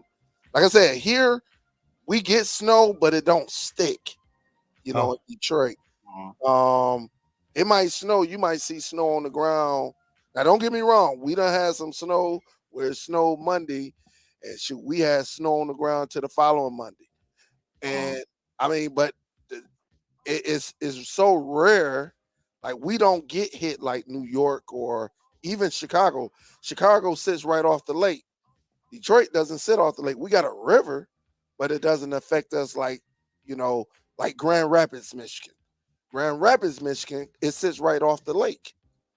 But I do, like I said, when we get something bigger, I want to do like what Vincent did. He built his own dedicated room area in his basement. So he can have because I want mine to be just like a theater too. And if I'm not mistaken, I think he got his theater set up like when the movie's starting, the lights dim down and stuff like that. Because he got it set up. He got his set up, which you can do now. That's all you need is a couple smart plugs and with an Amazon product or something like that, or some type of a Google Hub, like that. But that's the route I'm going. I'm going that route because I do like that. When I go to the theaters, like I do like that type of atmosphere. But honestly, I wouldn't mind getting one of them sheds either, and turning that boy out because that's what a lot of people are doing as well. They're getting them sheds, and that like I don't forget the guy on YouTube, Techinism, something like that. Who Texusiasm? Yeah, Texusiasm, yeah. Yeah, don't he got the shed? He got the shed where he got, man, it's so nice. And people can do that. And then we don't even use our garage. In our garage, man, like we don't probably could use it. You could turn the garage into the theater. I can turn that garage into another living space. Yeah. Because that's what people are doing. Like people are doing that. And and actually take your price up on your home really when you do that. Yeah, that's true. But yeah, that's the plan, man. That I just want to get some. I'm glad you came on though, Brandon, because man, you brought another perspective to the table. And I think I saw a couple. I think I know Miss Billy. I know Miss Billy said something. She was like, "Hey, thanks." She's like, I got you. And that's what it's all about. Because I'm guaranteed somebody's sitting back there. And this is the thing. Again, I'm only going by my ears. I can't speak for somebody else or what they did. With my ears, you're the first person I heard say that. And you think I ain't going to try it? I'm going to try it. Like you said, you broke it down like, hey, try this out. See how you like it. And I'm definitely going to try it on the Zadu. and see how that look and go from there, man. That's a nice gem. So yeah, man, I'd love to get you back on because there's a lot of people out here that definitely follow me that got this to do. No, there's a lot more stuff that I've figured out about it. Like, shoot, for an example, when I bought my Zadoo, it didn't come with the Google Play Store. So I was like, okay, how do I do that? Yup. And I looked it up, and Zadoo, they just make another firmware for the Xenon X that just comes with the Google Play Store. So I was like, okay, how do I install it? And I looked up the instructions, put it on a USB drive. The Zadoo took it, Yup. and then now I got the Google Play Store. So Yup. I, it I got the same thing. I did the same exact thing. I feel like it's easier for like someone to come on here and just tell you different issues that they've been having, especially because for people that are really collecting and they're digitizing like their entire collections.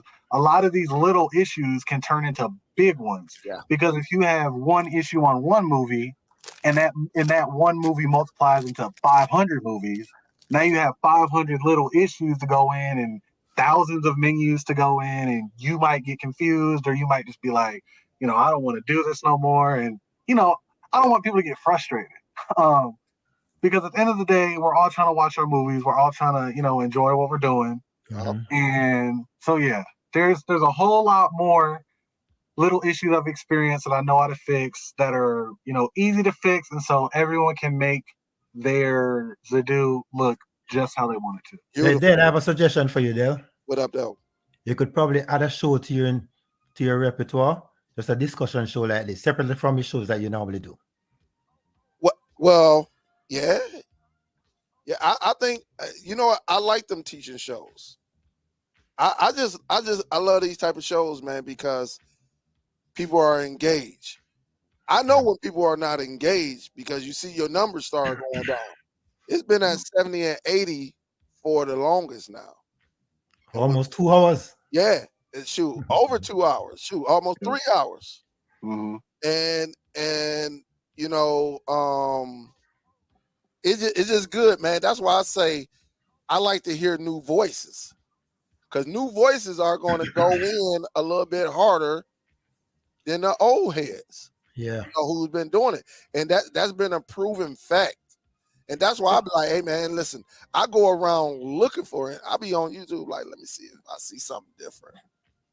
Just to see if I see something different.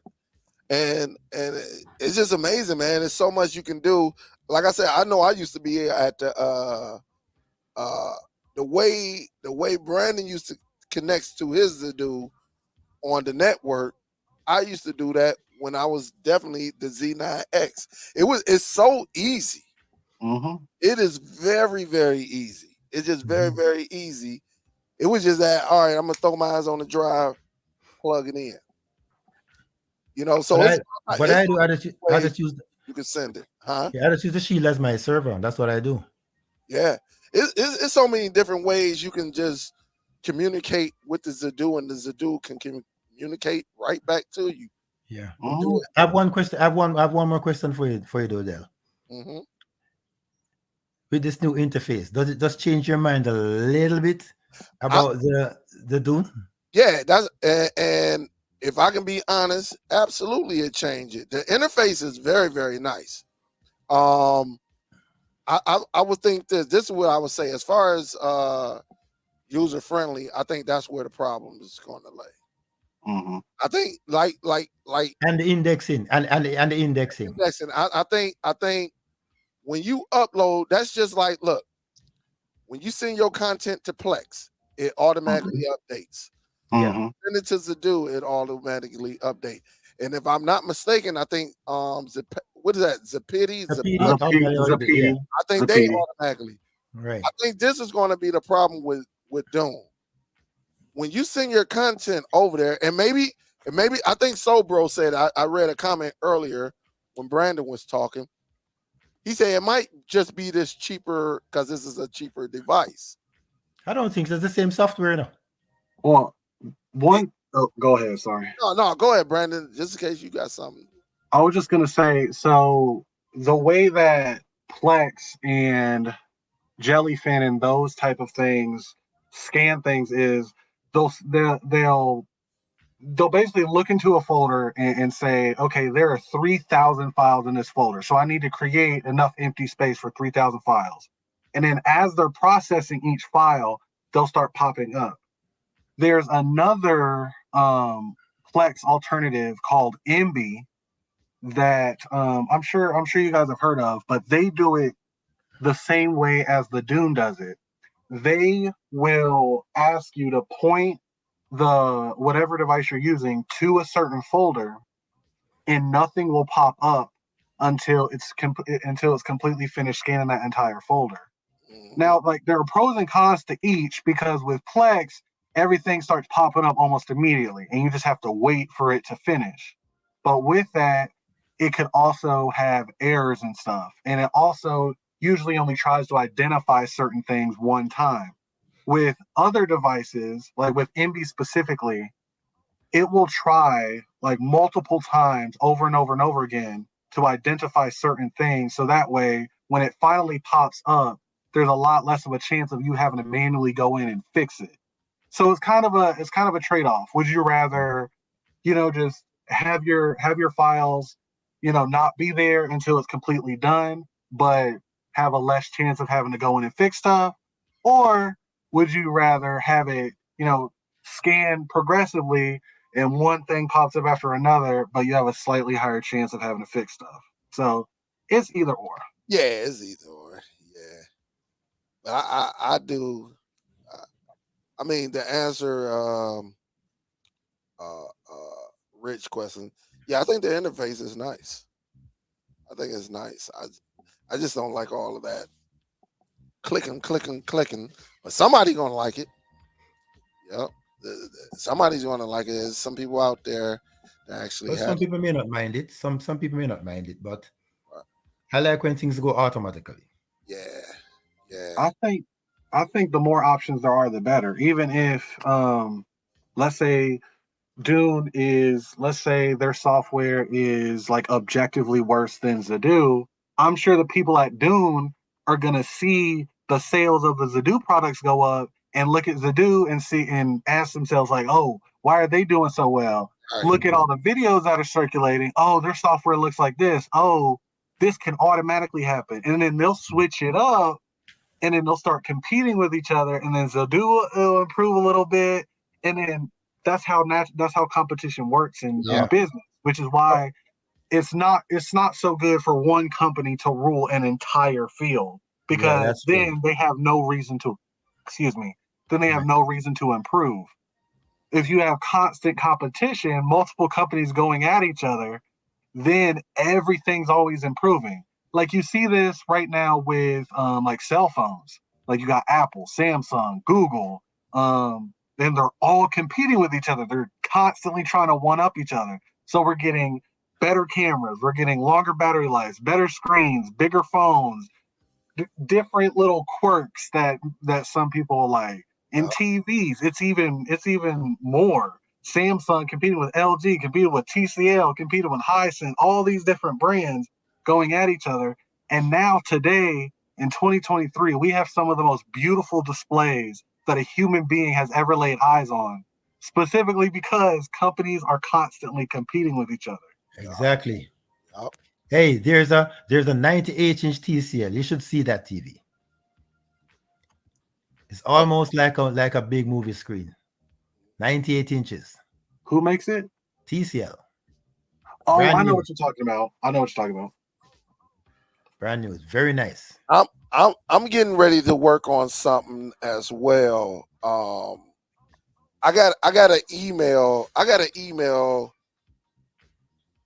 I think it was last week, and somebody asked me an alternative to a NAS for the Zadoo, Mhm.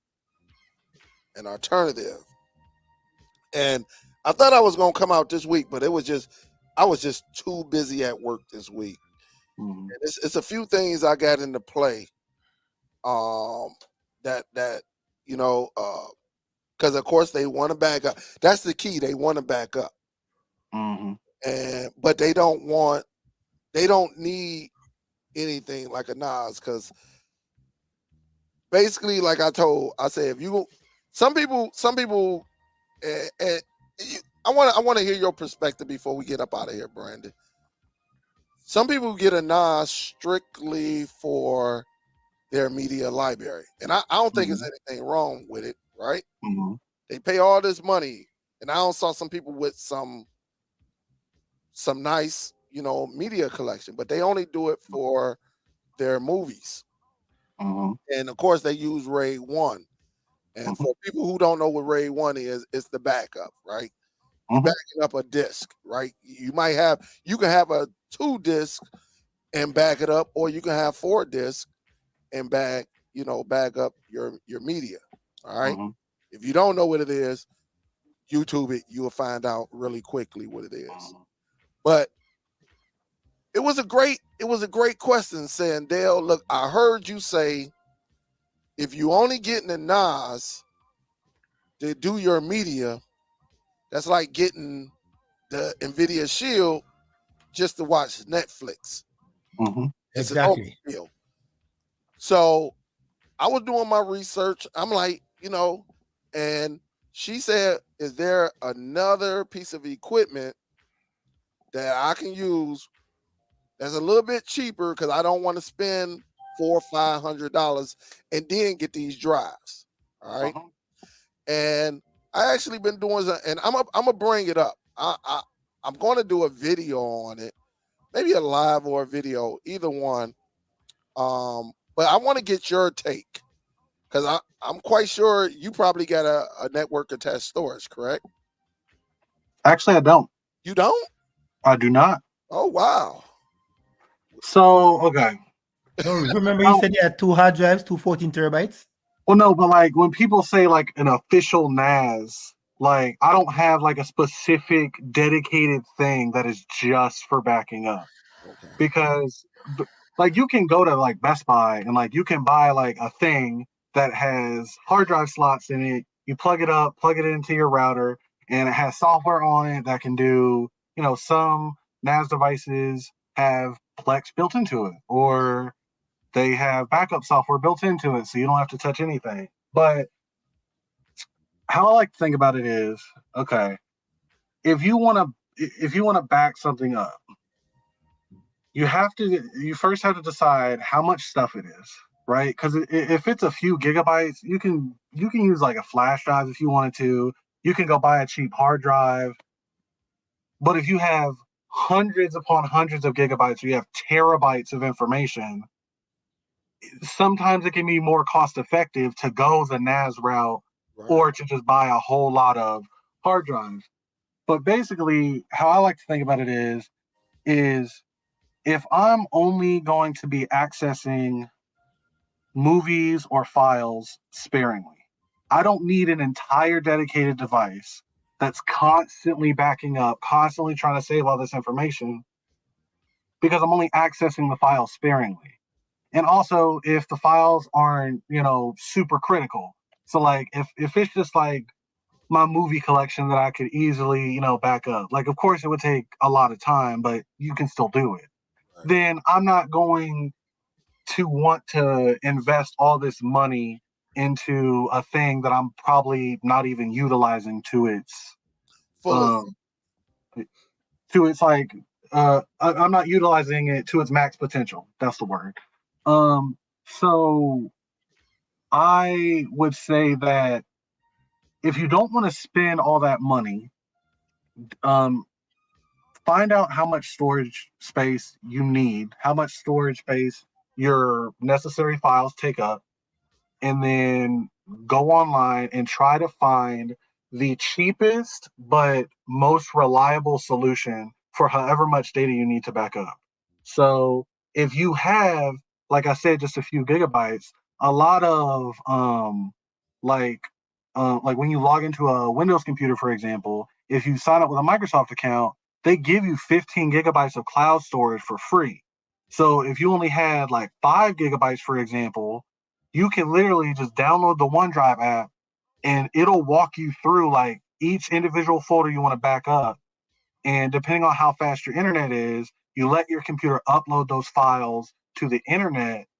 And at that point, you haven't spent any money and your files are safe in the cloud, as long as you trust Microsoft, of course.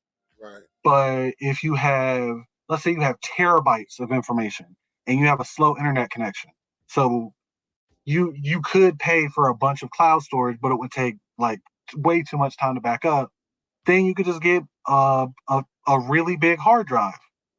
And if you're just backing it up and you're not gonna ever use it unless you accidentally delete something or your computer crashes, you can back all that stuff up to this one single hard drive and then just unplug it.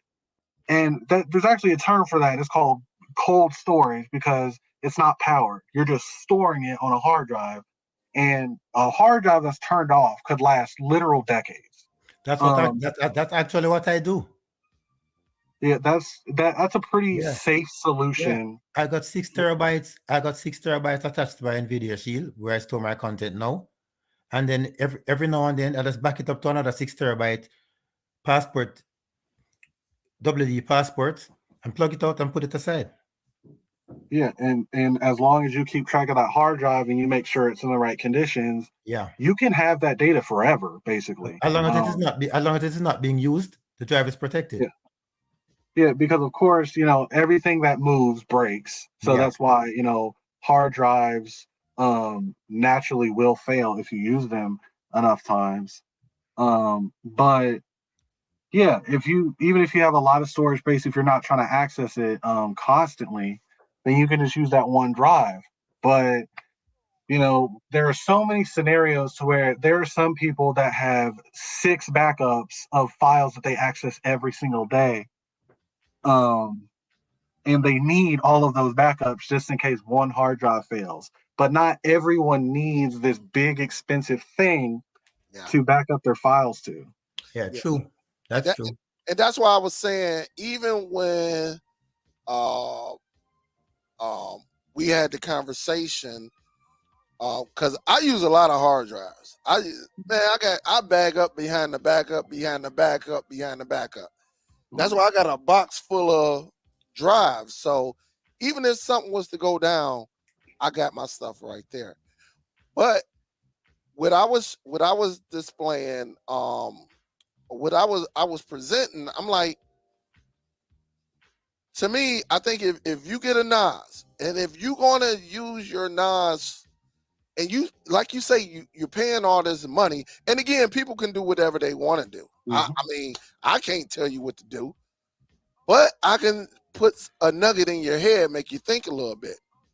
And look, a couple years ago, we had a debate on a show where, like, an individual was sitting back saying, telling somebody to get the Shield to watch third-party applications. And I say, so you're going to tell somebody to spend $200+ just to watch third-party applications? And I was like, I don't think you should be saying that. I think, the best device. Now if they say, listen, I'm a gamer. Yeah. Something else. I understand why you say, well, look, this might be the best solution. And even when this NAS talk came up, there are other things I'm doing with my NAS that I haven't even disclosed yet. But if you're going, and I told people, if you're going to get a NAS, and just because what I was hearing in these YouTube streets, NAS, get a NAS. But nobody was saying, but also, like you hear, Terrence just said it. Now, I got a NAS, probably not only for his media, but for my cameras, for this, and I'm putting this on it. All right, I understand. But individuals wasn't just saying that. They was, oh, man, get a NAS, you need a NAS, you need a NAS, you need a NAS. And I'm like, why would I just get a NAS just to back up my media, where I can get a couple external drives? Every time I put something on there, I can put it on that one. like you say, unplug it, stage it, and if the main one go down, but in this email, there's an alternative that I've been looking up, and I'm quite sure y'all both know about it. That I want to show because, like she said, I don't need all. I just need something to make it as easy as possible. When I send it to it, I'm good to go, Yeah. and it could be part of my network as well. And I told her, I say, shoot, I said, all right, just, and I meant to. Man, I was supposed to order that thing early in the week, and just didn't get around to it because I was so busy at work. But again, I just want people to know because somebody else got it, you don't have to go the same way. Again, if we're all getting to the finish line. Exactly. With the person who said everyone gets a shield or get a shield. If someone watches like Netflix, right, and they watch it, even if they watch it a lot, if they have like just a basic 4K TV, you don't need to spend anywhere near that much money. Oh yeah. Like right now, I know on Amazon, all of their Fire devices are on sale at the moment. The Yeah. cheapest one I think is on sale for like $20, and even the most expensive one, which is usually like 140, is now on sale for like $100. And even then, you don't need that. That's why there are so many. That's why companies make so many products in the same category because people have different use cases. If you have you know this this big home theater system and you need the highest quality, you need Dolby Vision, you need HDR, you need all this stuff, then yes, you're gonna want to spend money on on the highest performing thing. But if you just have like, let's say you have like one TV, you just watch Netflix every now and then, you could get by with just the basic Fire TV stick. I think the regular price for that is like $35. I know it's on sale all the time because that's just what Amazon does. Or Google But Chromecast or one of those stuff. yeah, the Chromecast, any one of those work for the vast majority of people. And you are, and that's why that, and I bull crap you not. And some of the people can contest to this in the chat. I said before I even have somebody going and even invest in the NVIDIA Shield, I'm gonna ask that question. Really, if you want, you might ask me to set it up. All right, what are your preference? Mhm. Do you need Netflix? Or I mean, what are you planning to do? Now again, it's just old little questions, but it was like a couple guys was like either get the NVIDIA Shield or go home, and I'm like, like that, what? Like it just didn't make any sense in my opinion. And again, I got to say my opinion because individuals on YouTube, they would think you're sitting back talking about them. But no, I'm all about educating. Yeah. And it's just certain people. Now, do I got people out? Look, I got people, and look, I got a guy. I bull crap you not. I got a guy who owns an apartment building. Mhm. He it's a total of 8 units now because he got the basement redone. He had everything wired up, everything. I mean, he did an amazing job for individuals that comes out of prison.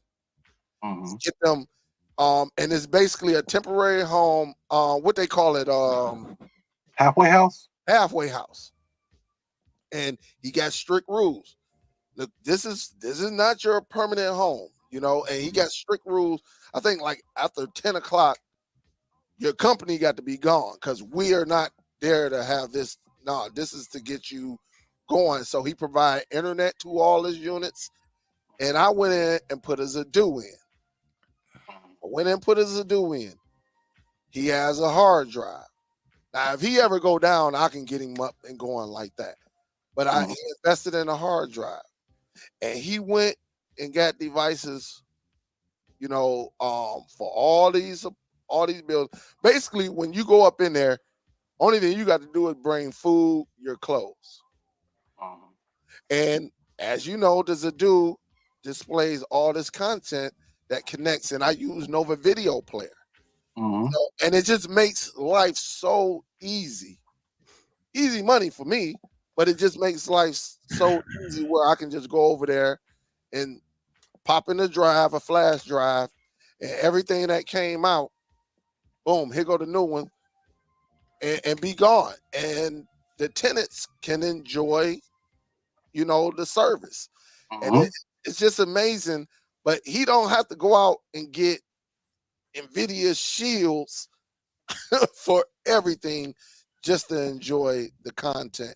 And that's why I was trying to tell individuals, like, know what the needs and wants. I'm not going to just go out here and say, get this device if you don't need it. And I think that was the whole conversation about it, because individuals, this wasn't like, listen, if it was like I say, I always say this, 6-7 years ago, I understood it. Like, because you had all these busted devices out here. The one device that held up real good was the NVIDIA Shield. But with so much competition and all these other companies said, hold up, NVIDIA Shield getting all this exposure for free, free coming from YouTubers and things like that. Let's better our product and let's present it. What are your needs and wants? And like you said, what are your needs and wants? Maybe you just want to watch Netflix. Exactly. Yeah. You want a device that plays HDR10 plus. And if you might not want to spend $200, but this device that costs $100 does the same thing. Exactly. And that's all I was trying to teach individuals. Hey, Del, you know what I was thinking about with this little Dune device now? Because Dune has so many devices, cheap devices that has this interface, the software. You could now have your network shared within your house with different rooms with all of these cheap boxes accessing your server. Yeah. For little go ahead, sorry. Because I think that device that you have there, I think it's about $70 for it. Which one? That little Dune there is about $70 for it. This one was, I think this Dune was like $100. I think I have one like that that's about $69. They do. They got a cheaper one. This was their. This one was like $100 or something like that. I can check. Amazon right now. Yeah, they have one for about $69. So you can imagine if you have about 10 rooms and you just outfit all the rooms with those cheaper boxes to access the server. Yeah. You can watch a lot of content. Yeah, it's so much you can do with these devices. And again, that's all you need is an app or two to get it. And yeah, that's why I think Zidu needs to upgrade the software first of all, the interface, so and they also need to make at least one more cheaper device. Well, you know what? I think I don't know if I will go with the cheaper device coming from Zidu. Now, would I update the process? Because it just, to me, I think it does a lot. It does many things. Like, and like Brandon say, that's a dude. It does so much. Will they even be able to bring the price down, because you could do so much with that device that we don't even talk about? Yeah, but it's gonna be more competitive now with the Dune, because the Dune have cheaper devices that can do the similar thing. Yeah, go ahead. Go ahead, Brandon. I was just gonna say, well, two things. First of all, I feel like Zidu has a reason to be more expensive. They have valid, like they have better software, a better user experience that they can use to say, okay, this is the reason why we're more expensive than these other people. So does Zapiti. Well, and of course, but I still prefer the Zidu over the Zapiti. No, but you were talking about the Dune, though. Yeah. But I'm just saying, no, I'm just saying this to say it because he said that Zidu has a reason to be more expensive. So I was saying that Zapiti also has a reason to be more expensive. But you were talking about Dune at first, though. Yeah. But then you went up to Zapiti. No. My reference to Zapiti was only because he said that Zidu has the reason to be more expensive. That's the only reason why I mentioned the Zapiti. Yeah. For Oh, go ahead, Brandon. Go ahead.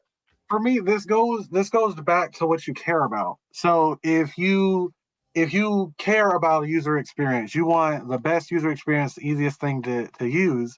Zapiti basically has it on lock.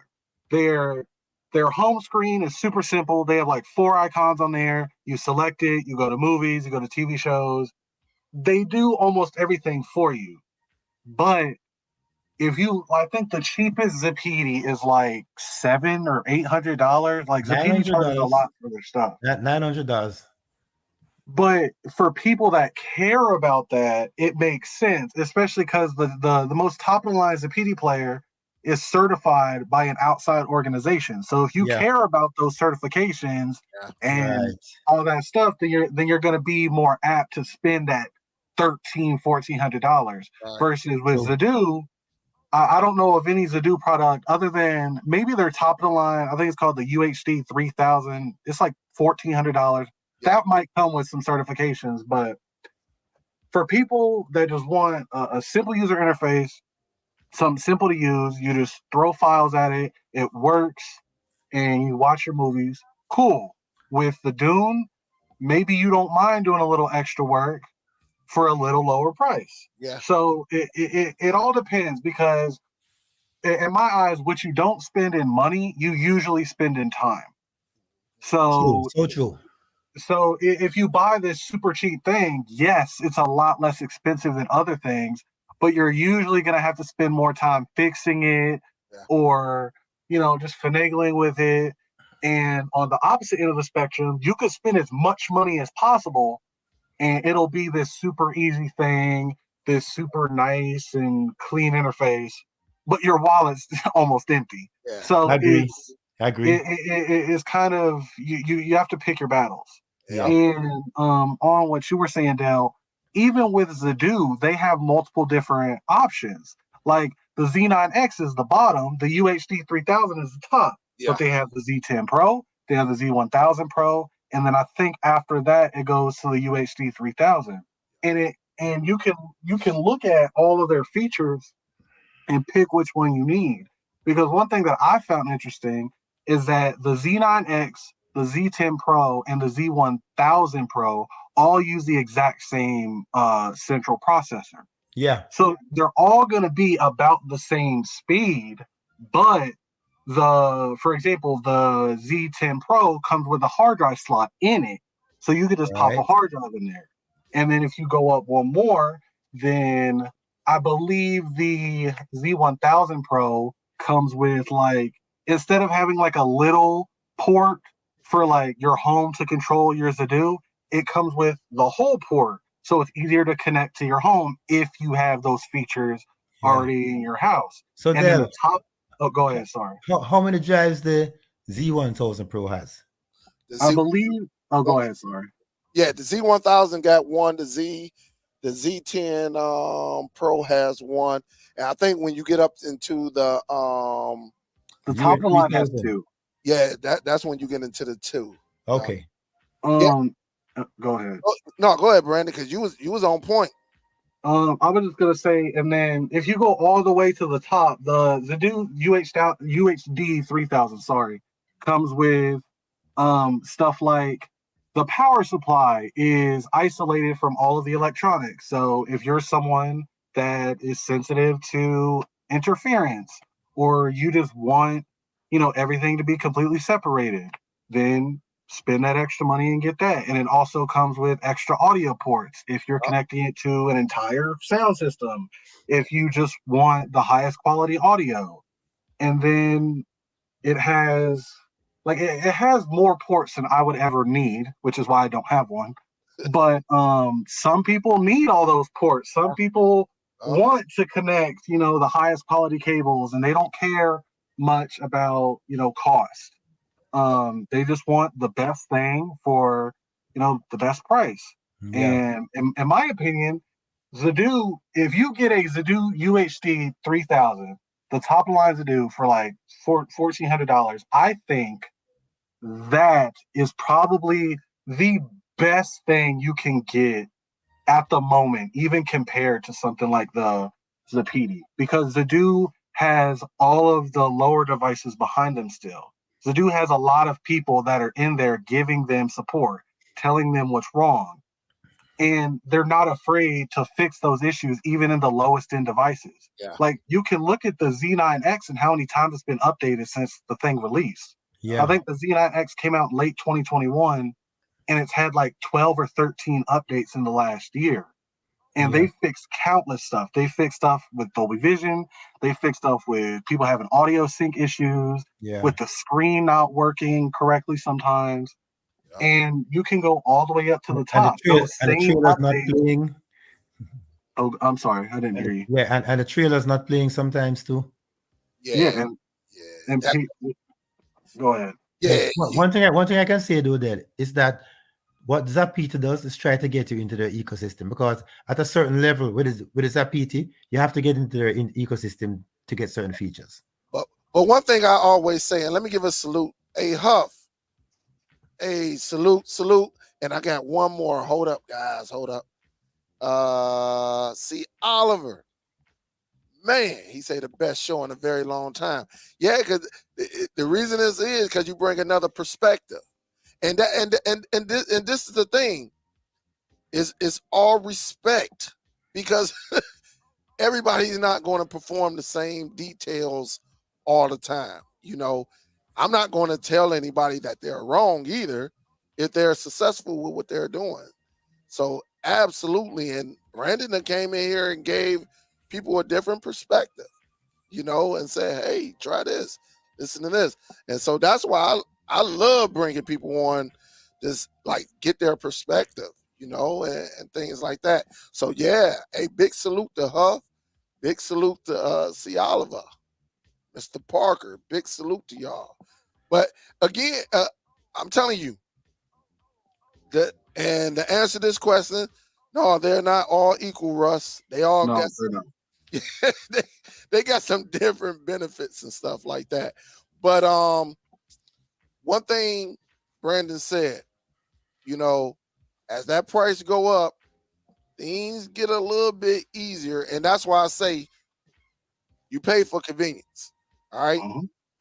When you look at Plex, it's a free application. Mhm. All of that, right? But you got to build it. You really got to build this bad boy and monitor, and you got to baby it and all of that. Not to say you don't have to baby the Zadoo, but the thing about it, you're gonna pay for that Zadoo and just throw it. You could just throw 1,000 movies over there. And I'm not saying it's gonna do, unless as long as you got it labeled correctly, you still may have to go up in there and clean up a couple things, but you're going to have 800, 900 films that don't have to, it's going to show up. Compared to Plex, you're doing everything yourself. You building it just like you built your house. You build your house, you nailing in them nails in that wood. You doing everything yourself. Or you could do the convenience and say, hey, I don't want to do it.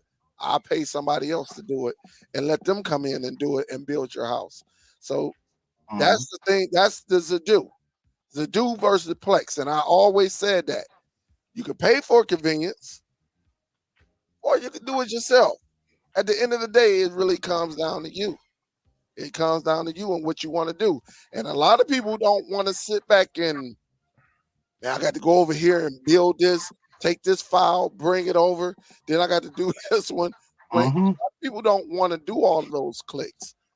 But now you got a convenient way where I can get this device and I can point this bad boy to where all my content is, and I can just sit back and just wait to the end. And that's the beauty of it. So the higher you go, it's supposed to be a convenience. Because I'm telling you now, if I have to go up and spend $1,400 and do all the clicking like I have to do on the Doom, it's going to be a problem for me. Because it's supposed to get easier and it's supposed to add value to your setup. And that's why. Oh, go ahead. Sorry. No, that's what it all comes down to. That's what it comes down to. Value to your needs and your wants. So that's why you got to do the research, look at your device, say what's important to me. I'm telling you now, a lot of people don't even care about 4K. I was one of them people until I got a Ultra HD Blu-ray player. And Yeah. I had that bad boy and I watched was it Endgame? One of the Marvel. Yeah, I think it was Endgame. And man, and just to see there's a difference between streaming somebody else 4K. We ain't talking about ripping. We talking about what come on these third-party applications. Mm. And some of these mainstream apps. There's a difference between putting that disc in that player, and as long you got you a nice TV, you got you a nice sound bar, and sitting back and enjoying it. Mm. There's a difference. It might be a little color, but me, I didn't care about that. But once I saw it, I say, God, to be more careful. I don't want. Let me tell you something, Dale. Mhm, I just speaking about picture quality. Earlier today, I had opportunity to visit a friend. As I tell you, I'm in Georgia, right? I have a friend here who has Kaleidoscope. mhm. So we were watching Avatar: The Way of Water on Kaleidoscope earlier today. And trust me, Dale, I don't even know if the disc look as good as that. That thing looks superbly clean. Hold up, say that last part again. You say you did. I said I don't know if the actual 4K disc Okay. looks as clear as that. As Because as as the With Kaleidoscope Kaleidoscape. version of Avatar: The Way of Water. oh yeah, hey, Because from what I understand, they get it straight from the movie theaters yeah. and digitize it to put it on Kaleidoscope. And Well, What? trust me, it is a sight to see in 4K and Kaleidoscope. I'm gonna tell you. Well, that's what the modulars does. The modulars now, according to modulars, they got the way it's supposed to be presented. Mm. At least that's what they say. I don't know, what relationship they got the relationships with the movie theater. Yeah, These companies to send them over because from my understanding, the way it's meant, they can't put everything on this 4K disc because you only got right. so much space. Exactly. Well, coming from the theater, when they bring it up, as Modulus said, we are the closest thing out to the real source that you go to the movies and see. Kaleidoscope says the same. And I can tell What? you the size of the film, of that film on Kaleidoscope, is about 3 hours long. And the size is about 120 something gigs on Yeah, Kaleidoscope. yeah, man, it's crazy, man. But And I know it's not going to be that big on the disc. It's you going to be a know, lot smaller on the disc. I'm gonna tell you this. See, Oliver say, man, is it time for it? Yeah, we about to end it in a minute, man, because I ain't ate nothing. I came straight from work. I still got to jump in the shower. But we definitely got to tune in. But I would say uh with these devices though, man, I mean, once you start getting into the content, you Mm. start messing around with it. Trust me. I'm telling you, It's the because prettiest thing I've ever seen. hey, listen, I done been in that room. I done been in that room, and when they got the tools, I mean, in the sound equipment and the television, and like you say, I got a 4K, a compressed 4K, and it looks damn good. I can't wait to get this 4K Avatar, this new one that came out, Yeah. because Yeah. I know it's going to look amazing. And look, the sound was beautiful in the four. I think the 4K version I got is like Bro, I think mine is like 32 gigs or something like it's amazing on that. It is Kaleidoscope. beautiful, but Yeah. It's I want that amazing. real disc. I want that disc the connected to my Ultra HD. Hook it up to the Vizio. Well, the Vizio it stays hooked up. Yeah. And just see the quality. Man, I couldn't imagine, man, because everybody, even like some of my friends who went to the movie, they said, man, they went and saw an IMAX. Yeah. They said, oh my goodness. They say, dude, it looked like you could just reach out and like Yeah. I've never seen quality of a film this clean, this pretty. One thing I will say is because I've looked in I constantly look at the back end of how things work. And for example, a 4K stream, even at the highest quality, is gonna be anywhere from 6 to 8 times less data than a 4K UHD disc.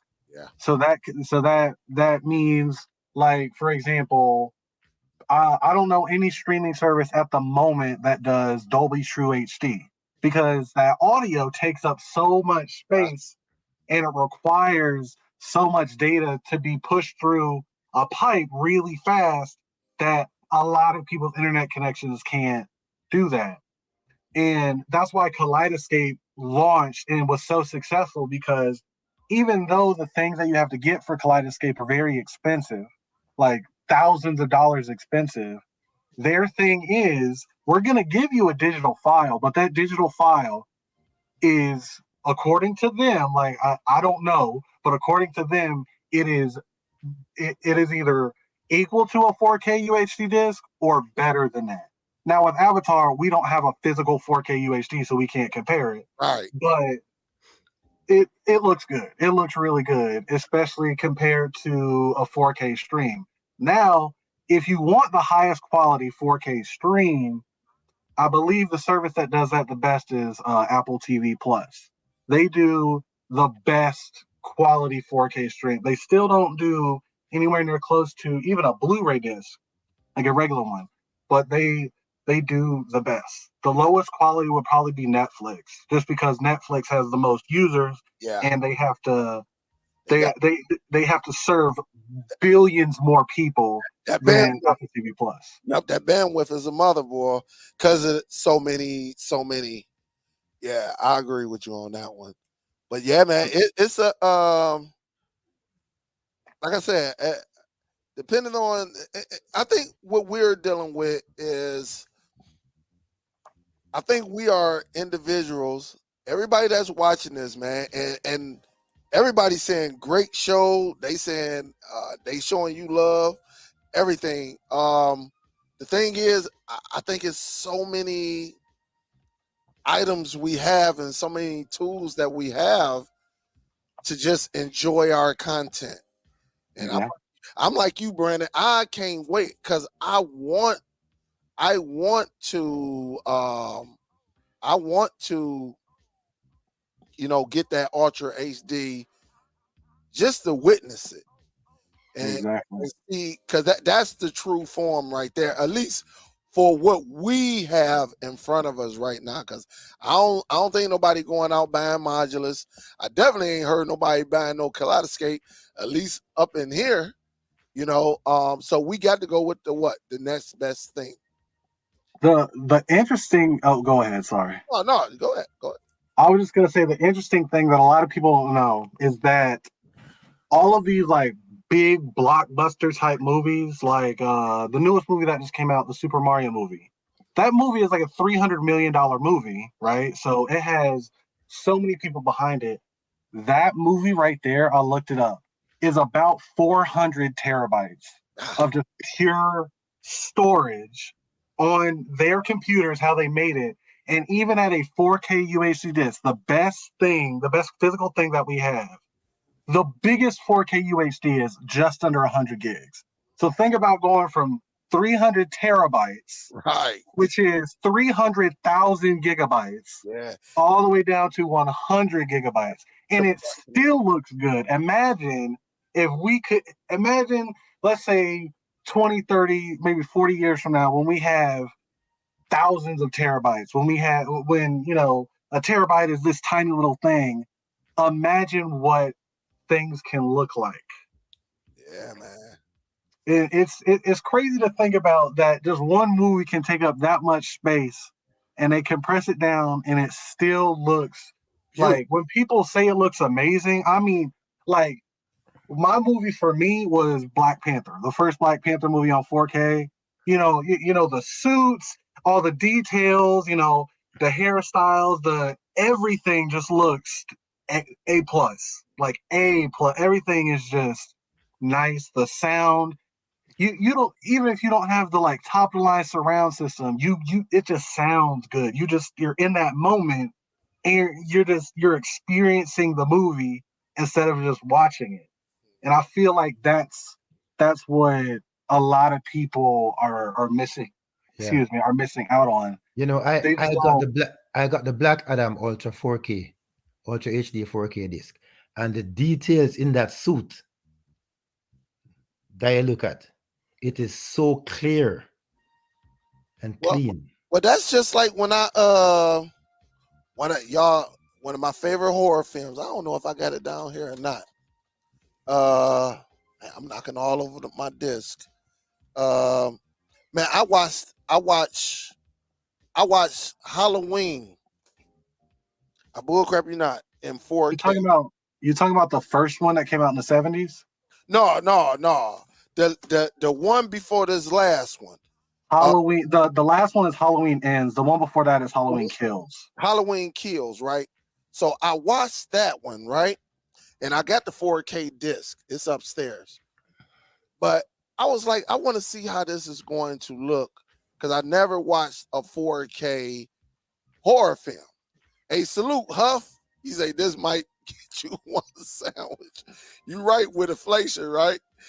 And man, I'm telling you, to see, like, I watched that film and just to see the close-ups, the 4K close-up of that mask, and it looked like, I mean, just to see the scrapes, like I can go and watch it on BTV, right? Mhm. You're not going to see all the scrapes and everything on that mask. But when you got your television, and then I give my dude Huff salute, Huff. Appreciate the love again. But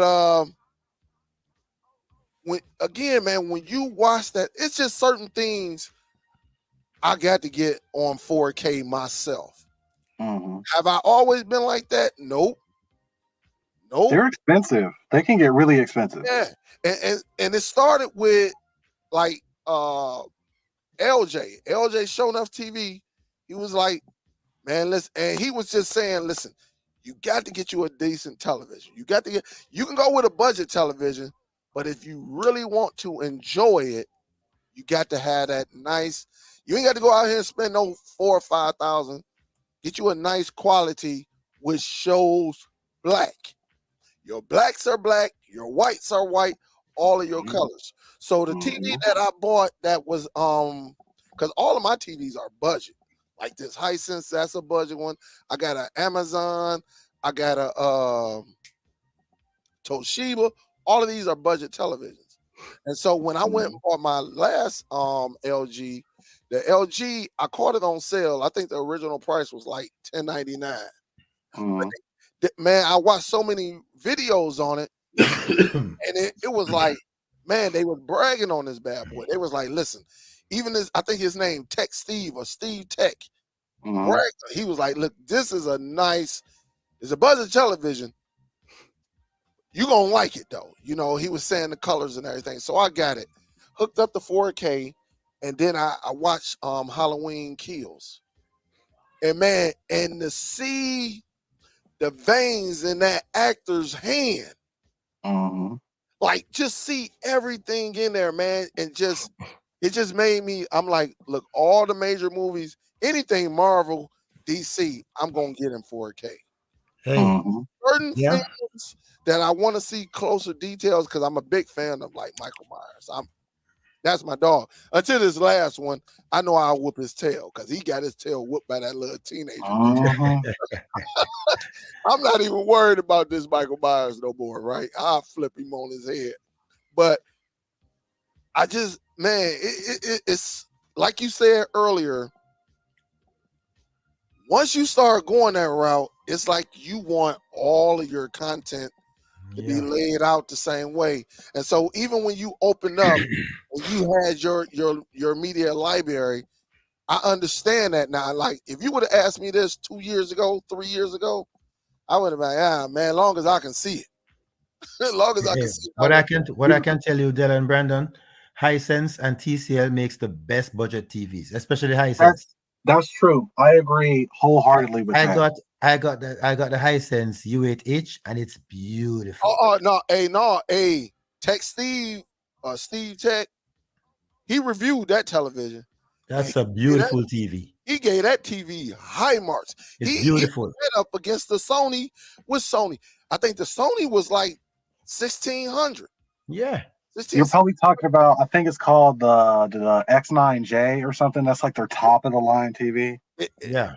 Man, he put it, he say, listen, you know, you can go with this name, but you know, this is the television right It's a here. beautiful TV. And Hisense is making a newer one for 2023 called, I think it's called the UX. That even looks better.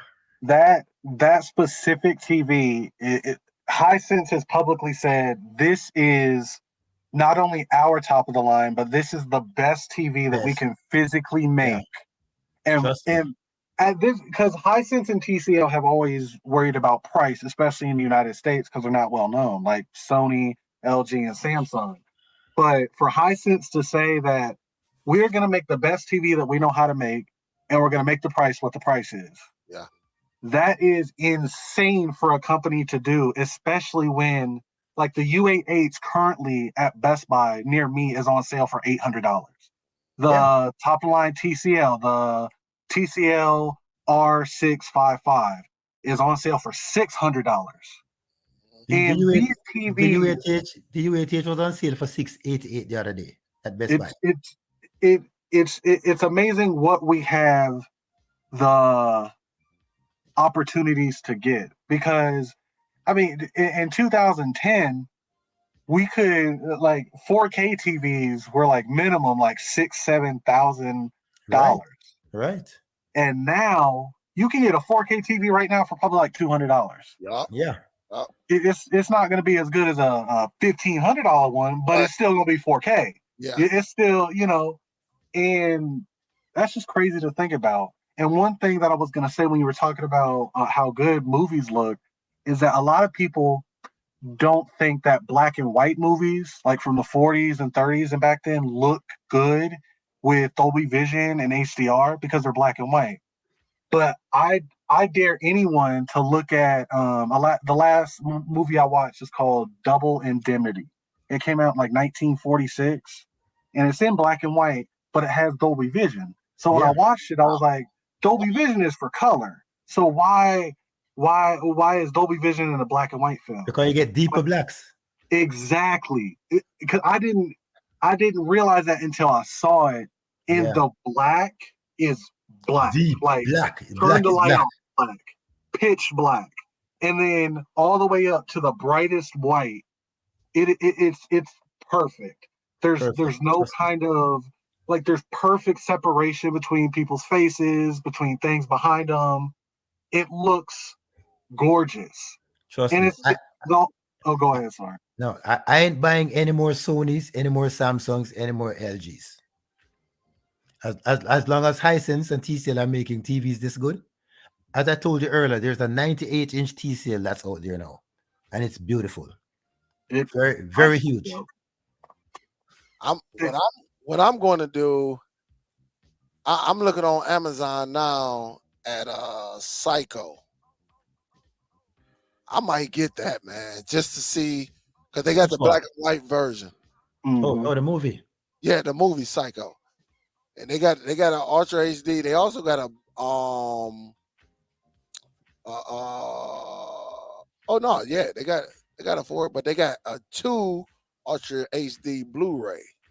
So them, Yeah, that's probably gonna be like a special edition or something. Yeah, but it looked like I'm assuming this is black and white, because the cover is black and white, and they got the house is black and white, and Bates Motel is black and white. So it's from the 1960s. So I just want to see. I want to see, like what you were saying. I want to see how it is, and check it out. It's beautiful. I mean it's gorgeous. And even the sound, like back then, like people would record on like 6 different separate microphones, and maybe the quality wouldn't be that good. There are engineers that will remaster it and turn it into Dolby Atmos. Like, just imagine that, hearing Dolby Atmos from a movie that was made 100 years ago Right. or 50 years ago, even. Like, that's just crazy to think about. Mhm. Yeah. So yeah, man, we definitely gonna have to link up. Man, we can go. It seems like we can go another 2 hours, man, just talking about this. I think we definitely, to me, this was one of the shows we needed to get someone who does things a little bit different, and I'm definitely about to try out the hashtag. That's why I had him repeat it, because I just want to see how it is and see if I like it and stuff like that. And yeah, man, I think this was a great show. Hey, Brandon, whenever you want to jump on, that's all you got to do. Hey, Dale, let me get on. I got something to say. And man, probably consider doing you a YouTube, because I'm quite sure you got a lot to say and a lot to teach. And definitely, man, I appreciate what you dropped, man. I think this was amazing, man. I definitely appreciate the assistance with the Doom, uh, and we helped, Miss Billy and probably a few others who have this device in their home. So I definitely appreciate it, man. You definitely, it's a refreshing to hear another voice. I'll No, I give get what you mean. it's a Because refreshing to hear. it's easy to get used to one thing if you do it a lot. Like if you're always, like, I'm always using my Zadoo, and I get used to it after a while, and then I use this other product, and it's completely different than the Zadoo, but I still have to give it credit. I still have to look at it for what it is and not always compare it to what I'm used to. And as far as the coming back on, I already have your notifications on. So every time you upload a video or live stream, it gives me a notification. So Well, you welcome anytime, man. I think a lot of people gonna take this, and I think we can all agree, man. You definitely dropped some gems on us, and I think everybody will agree. So man, anytime, man, we talking about this, yeah, definitely come on with your knowledge if you want. I appreciate you today, definitely on your perspective. Just doing things a little bit different, and still reaching the finish line on your on your product that you have in your home, man. So I I definitely can, appreciate it. like I said, I can talk about everything from where to get movies from, whether you want them cheap, you know, different sites you can follow to care if you care about horror movies, you care about drama movies. Like I said, once I got into the whole movie thing, it was easy for me to just figure out where I needed to go. And I feel like not enough people know about certain things. Like, I don't want to spend $40 on a 4K Blu-ray. Are there any 4K Blu-rays out there that are $10, $15? And the truth is there are. You just got to know where to look for them. Yeah. And talking about sound bars, TVs, like, I can talk about whatever, because like I said, I started watching your videos like a month ago, Okay. and then I didn't have the opportunity to see you live until I think it was like 2 weeks ago, and I started listening, and I was like, okay, so he has the Zadoo, and he's he's looking at all these different products, and then you have different people come on, and you talk about where you're from, so it's not just you're reading off a script or anything. Right. Like, you're interacting with people, you're saying like, this is my opinion, this is what I'm doing. And so I always enjoy that kind of camar- camaraderie, when I can just listen and I can just soak up what you're saying. And then now, being on here, I can kind of give that information back, and like you said in some of your previous videos, put your own spin on it. Yep. So that way people can have, like, again, you said a different perspective, so maybe that different perspective can fit with what they're trying to do better, or maybe yours, or whatever. So yeah, I'm open to come on whenever. Yeah, that's what's up, man. And again, my thing, and Rich will tell you, my thing, like I got to have the device before I give my opinion. So Mm, I can talk, I can physically say, if I like the Doom. I got the Z1000, I got the Z10 Pro, I got the Z9X, mm, I got the Z9S. I got that. So I mm, got all of these products that I can give my take on. Um, you know, even including Fire Stick. I got everything, man. If I was to flip this camera, you would be like, God, be more careful. This dude got everything. It ain't just these shoes behind me either. So I got just as I probably used to have a bunch of Android boxes, but slowly but surely been getting them old ones up out of here. But yeah, man, anytime, man, we up on here. Soon as you be like, hey Dale, what up? I'm in the building. Hey, let me jump on. I'm throwing you a link, and that way we can go ahead and have a great conversation, man. I appreciate that. Today, I learned something today, and that's what it's all about with me, man. I love learning new things, and I love giving credit and say, look, I got this off of Brandon, man. He came on the show, and said this, and I'm quite sure, just like you saw people in the chat, I'm quite sure people gonna take them gems that you dropped on us and was like, yeah, this is how I do it. This is how I do it. And they're gonna apply it and see if they like it or not. But it's just good to get not just this one way. It's good to know all type of ways to get the job done, man. So definitely I appreciate you coming on. And Rich, you too. You already know Rich. Rich been rocking with me for about 5-6 years now. So yeah, man, it's a good show, man. This is one of them shows you can go back and watch this. And that's why, hey, look, Red, I bullcrap you now. I always tell people have them a pen and a notebook, which my notebook fell in the background. Always have a notebook. mm, And so you will see some people be like, Dale, I got my notebook because we always get taught, and that's the thing about it. And and we go from there, man. And that way, we all know, that way we can go back to our notes. I think somebody in the chat, I can't remember. It might have been Lady Sun Goddess. Somebody was like, look, I took down notes. So mm. so great show, man. I appreciate both of y'all coming on. I'm gonna get ready to go up in here and jump. It's 12 o'clock. I don't miss. This was such a great game. I mean, a great day.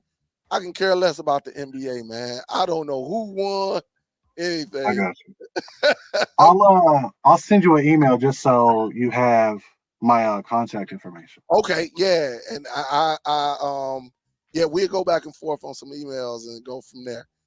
Is Yeah, it what is it? Is it ask Superdell yeah. Ask SuperDell-TV at at Gmail. SuperDellTV at Gmail? I got you. Yup, yup. So that's where everybody be sending, asking their questions, and that's why I got that question, from one of my women, um, subscribers asking like, listen, I really don't want to spend $400 on I just needed to do this.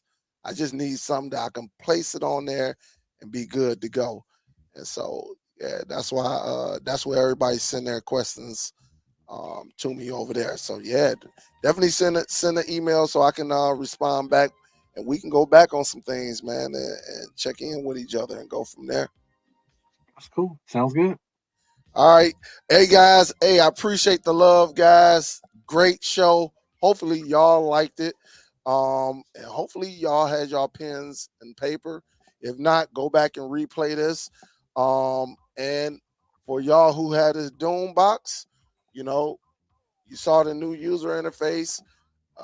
I do like it. I think it's very, very nice. Um, I just probably don't like the product as much as as is a do. But again, that's my take on it. you can do, your perspective might be a little bit different than mine. But I appreciate y'all. Salute to y'all. Thanks for everybody who donated. Let me check one more thing because I know y'all be sending stuff through PayPal before I get up out of here. And I got to get up in here and jump in the shower. And then go from there. I don't think nothing came through the PayPal. Oh, yes, it did. Oh, shoot. Yes, it did. It just updated. Let me give a salute. Bernard, thank you for the donation. I appreciate it. Let me give a salute. Sean Tate, always showing some love over there. I appreciate that as well. And so we go from there, guys. Make sure y'all stay safe, watch over each other, take care of yourself, love each other. And I will talk to y'all on another one. Oh, I got another one right here. Big salute, Ultimate. He's a great, great, great show. Hey, Del. Huh? I just like to say to everyone, first of all, thank you for having me on again. And for everyone else out there, just keep watching, keep listening. Absolutely. And that is a great one. Hey, Brandon, you want to talk to the people before we shut this down? Well, let's see. I'll just say, keep watching your movies. Keep having fun. Enjoy yourself. Make sure you're good. Stay safe, and just enjoy life. Do what you do. Absolutely. I agree with that 1000%. Thanks, Terrence. Appreciate you. Thank you, everybody, for donating. Thank you, thank you, thank you. I appreciate the love. I will see y'all on the next one. Guys, I will talk to you, Brandon. I look forward to your email, and we will go from there. I'm about to go up in here and jump in the shower and get me something to eat. I am starving. So appreciate it, guys. Y'all be safe out there. Super Dell, I'm signing out this joint. Peace, guys.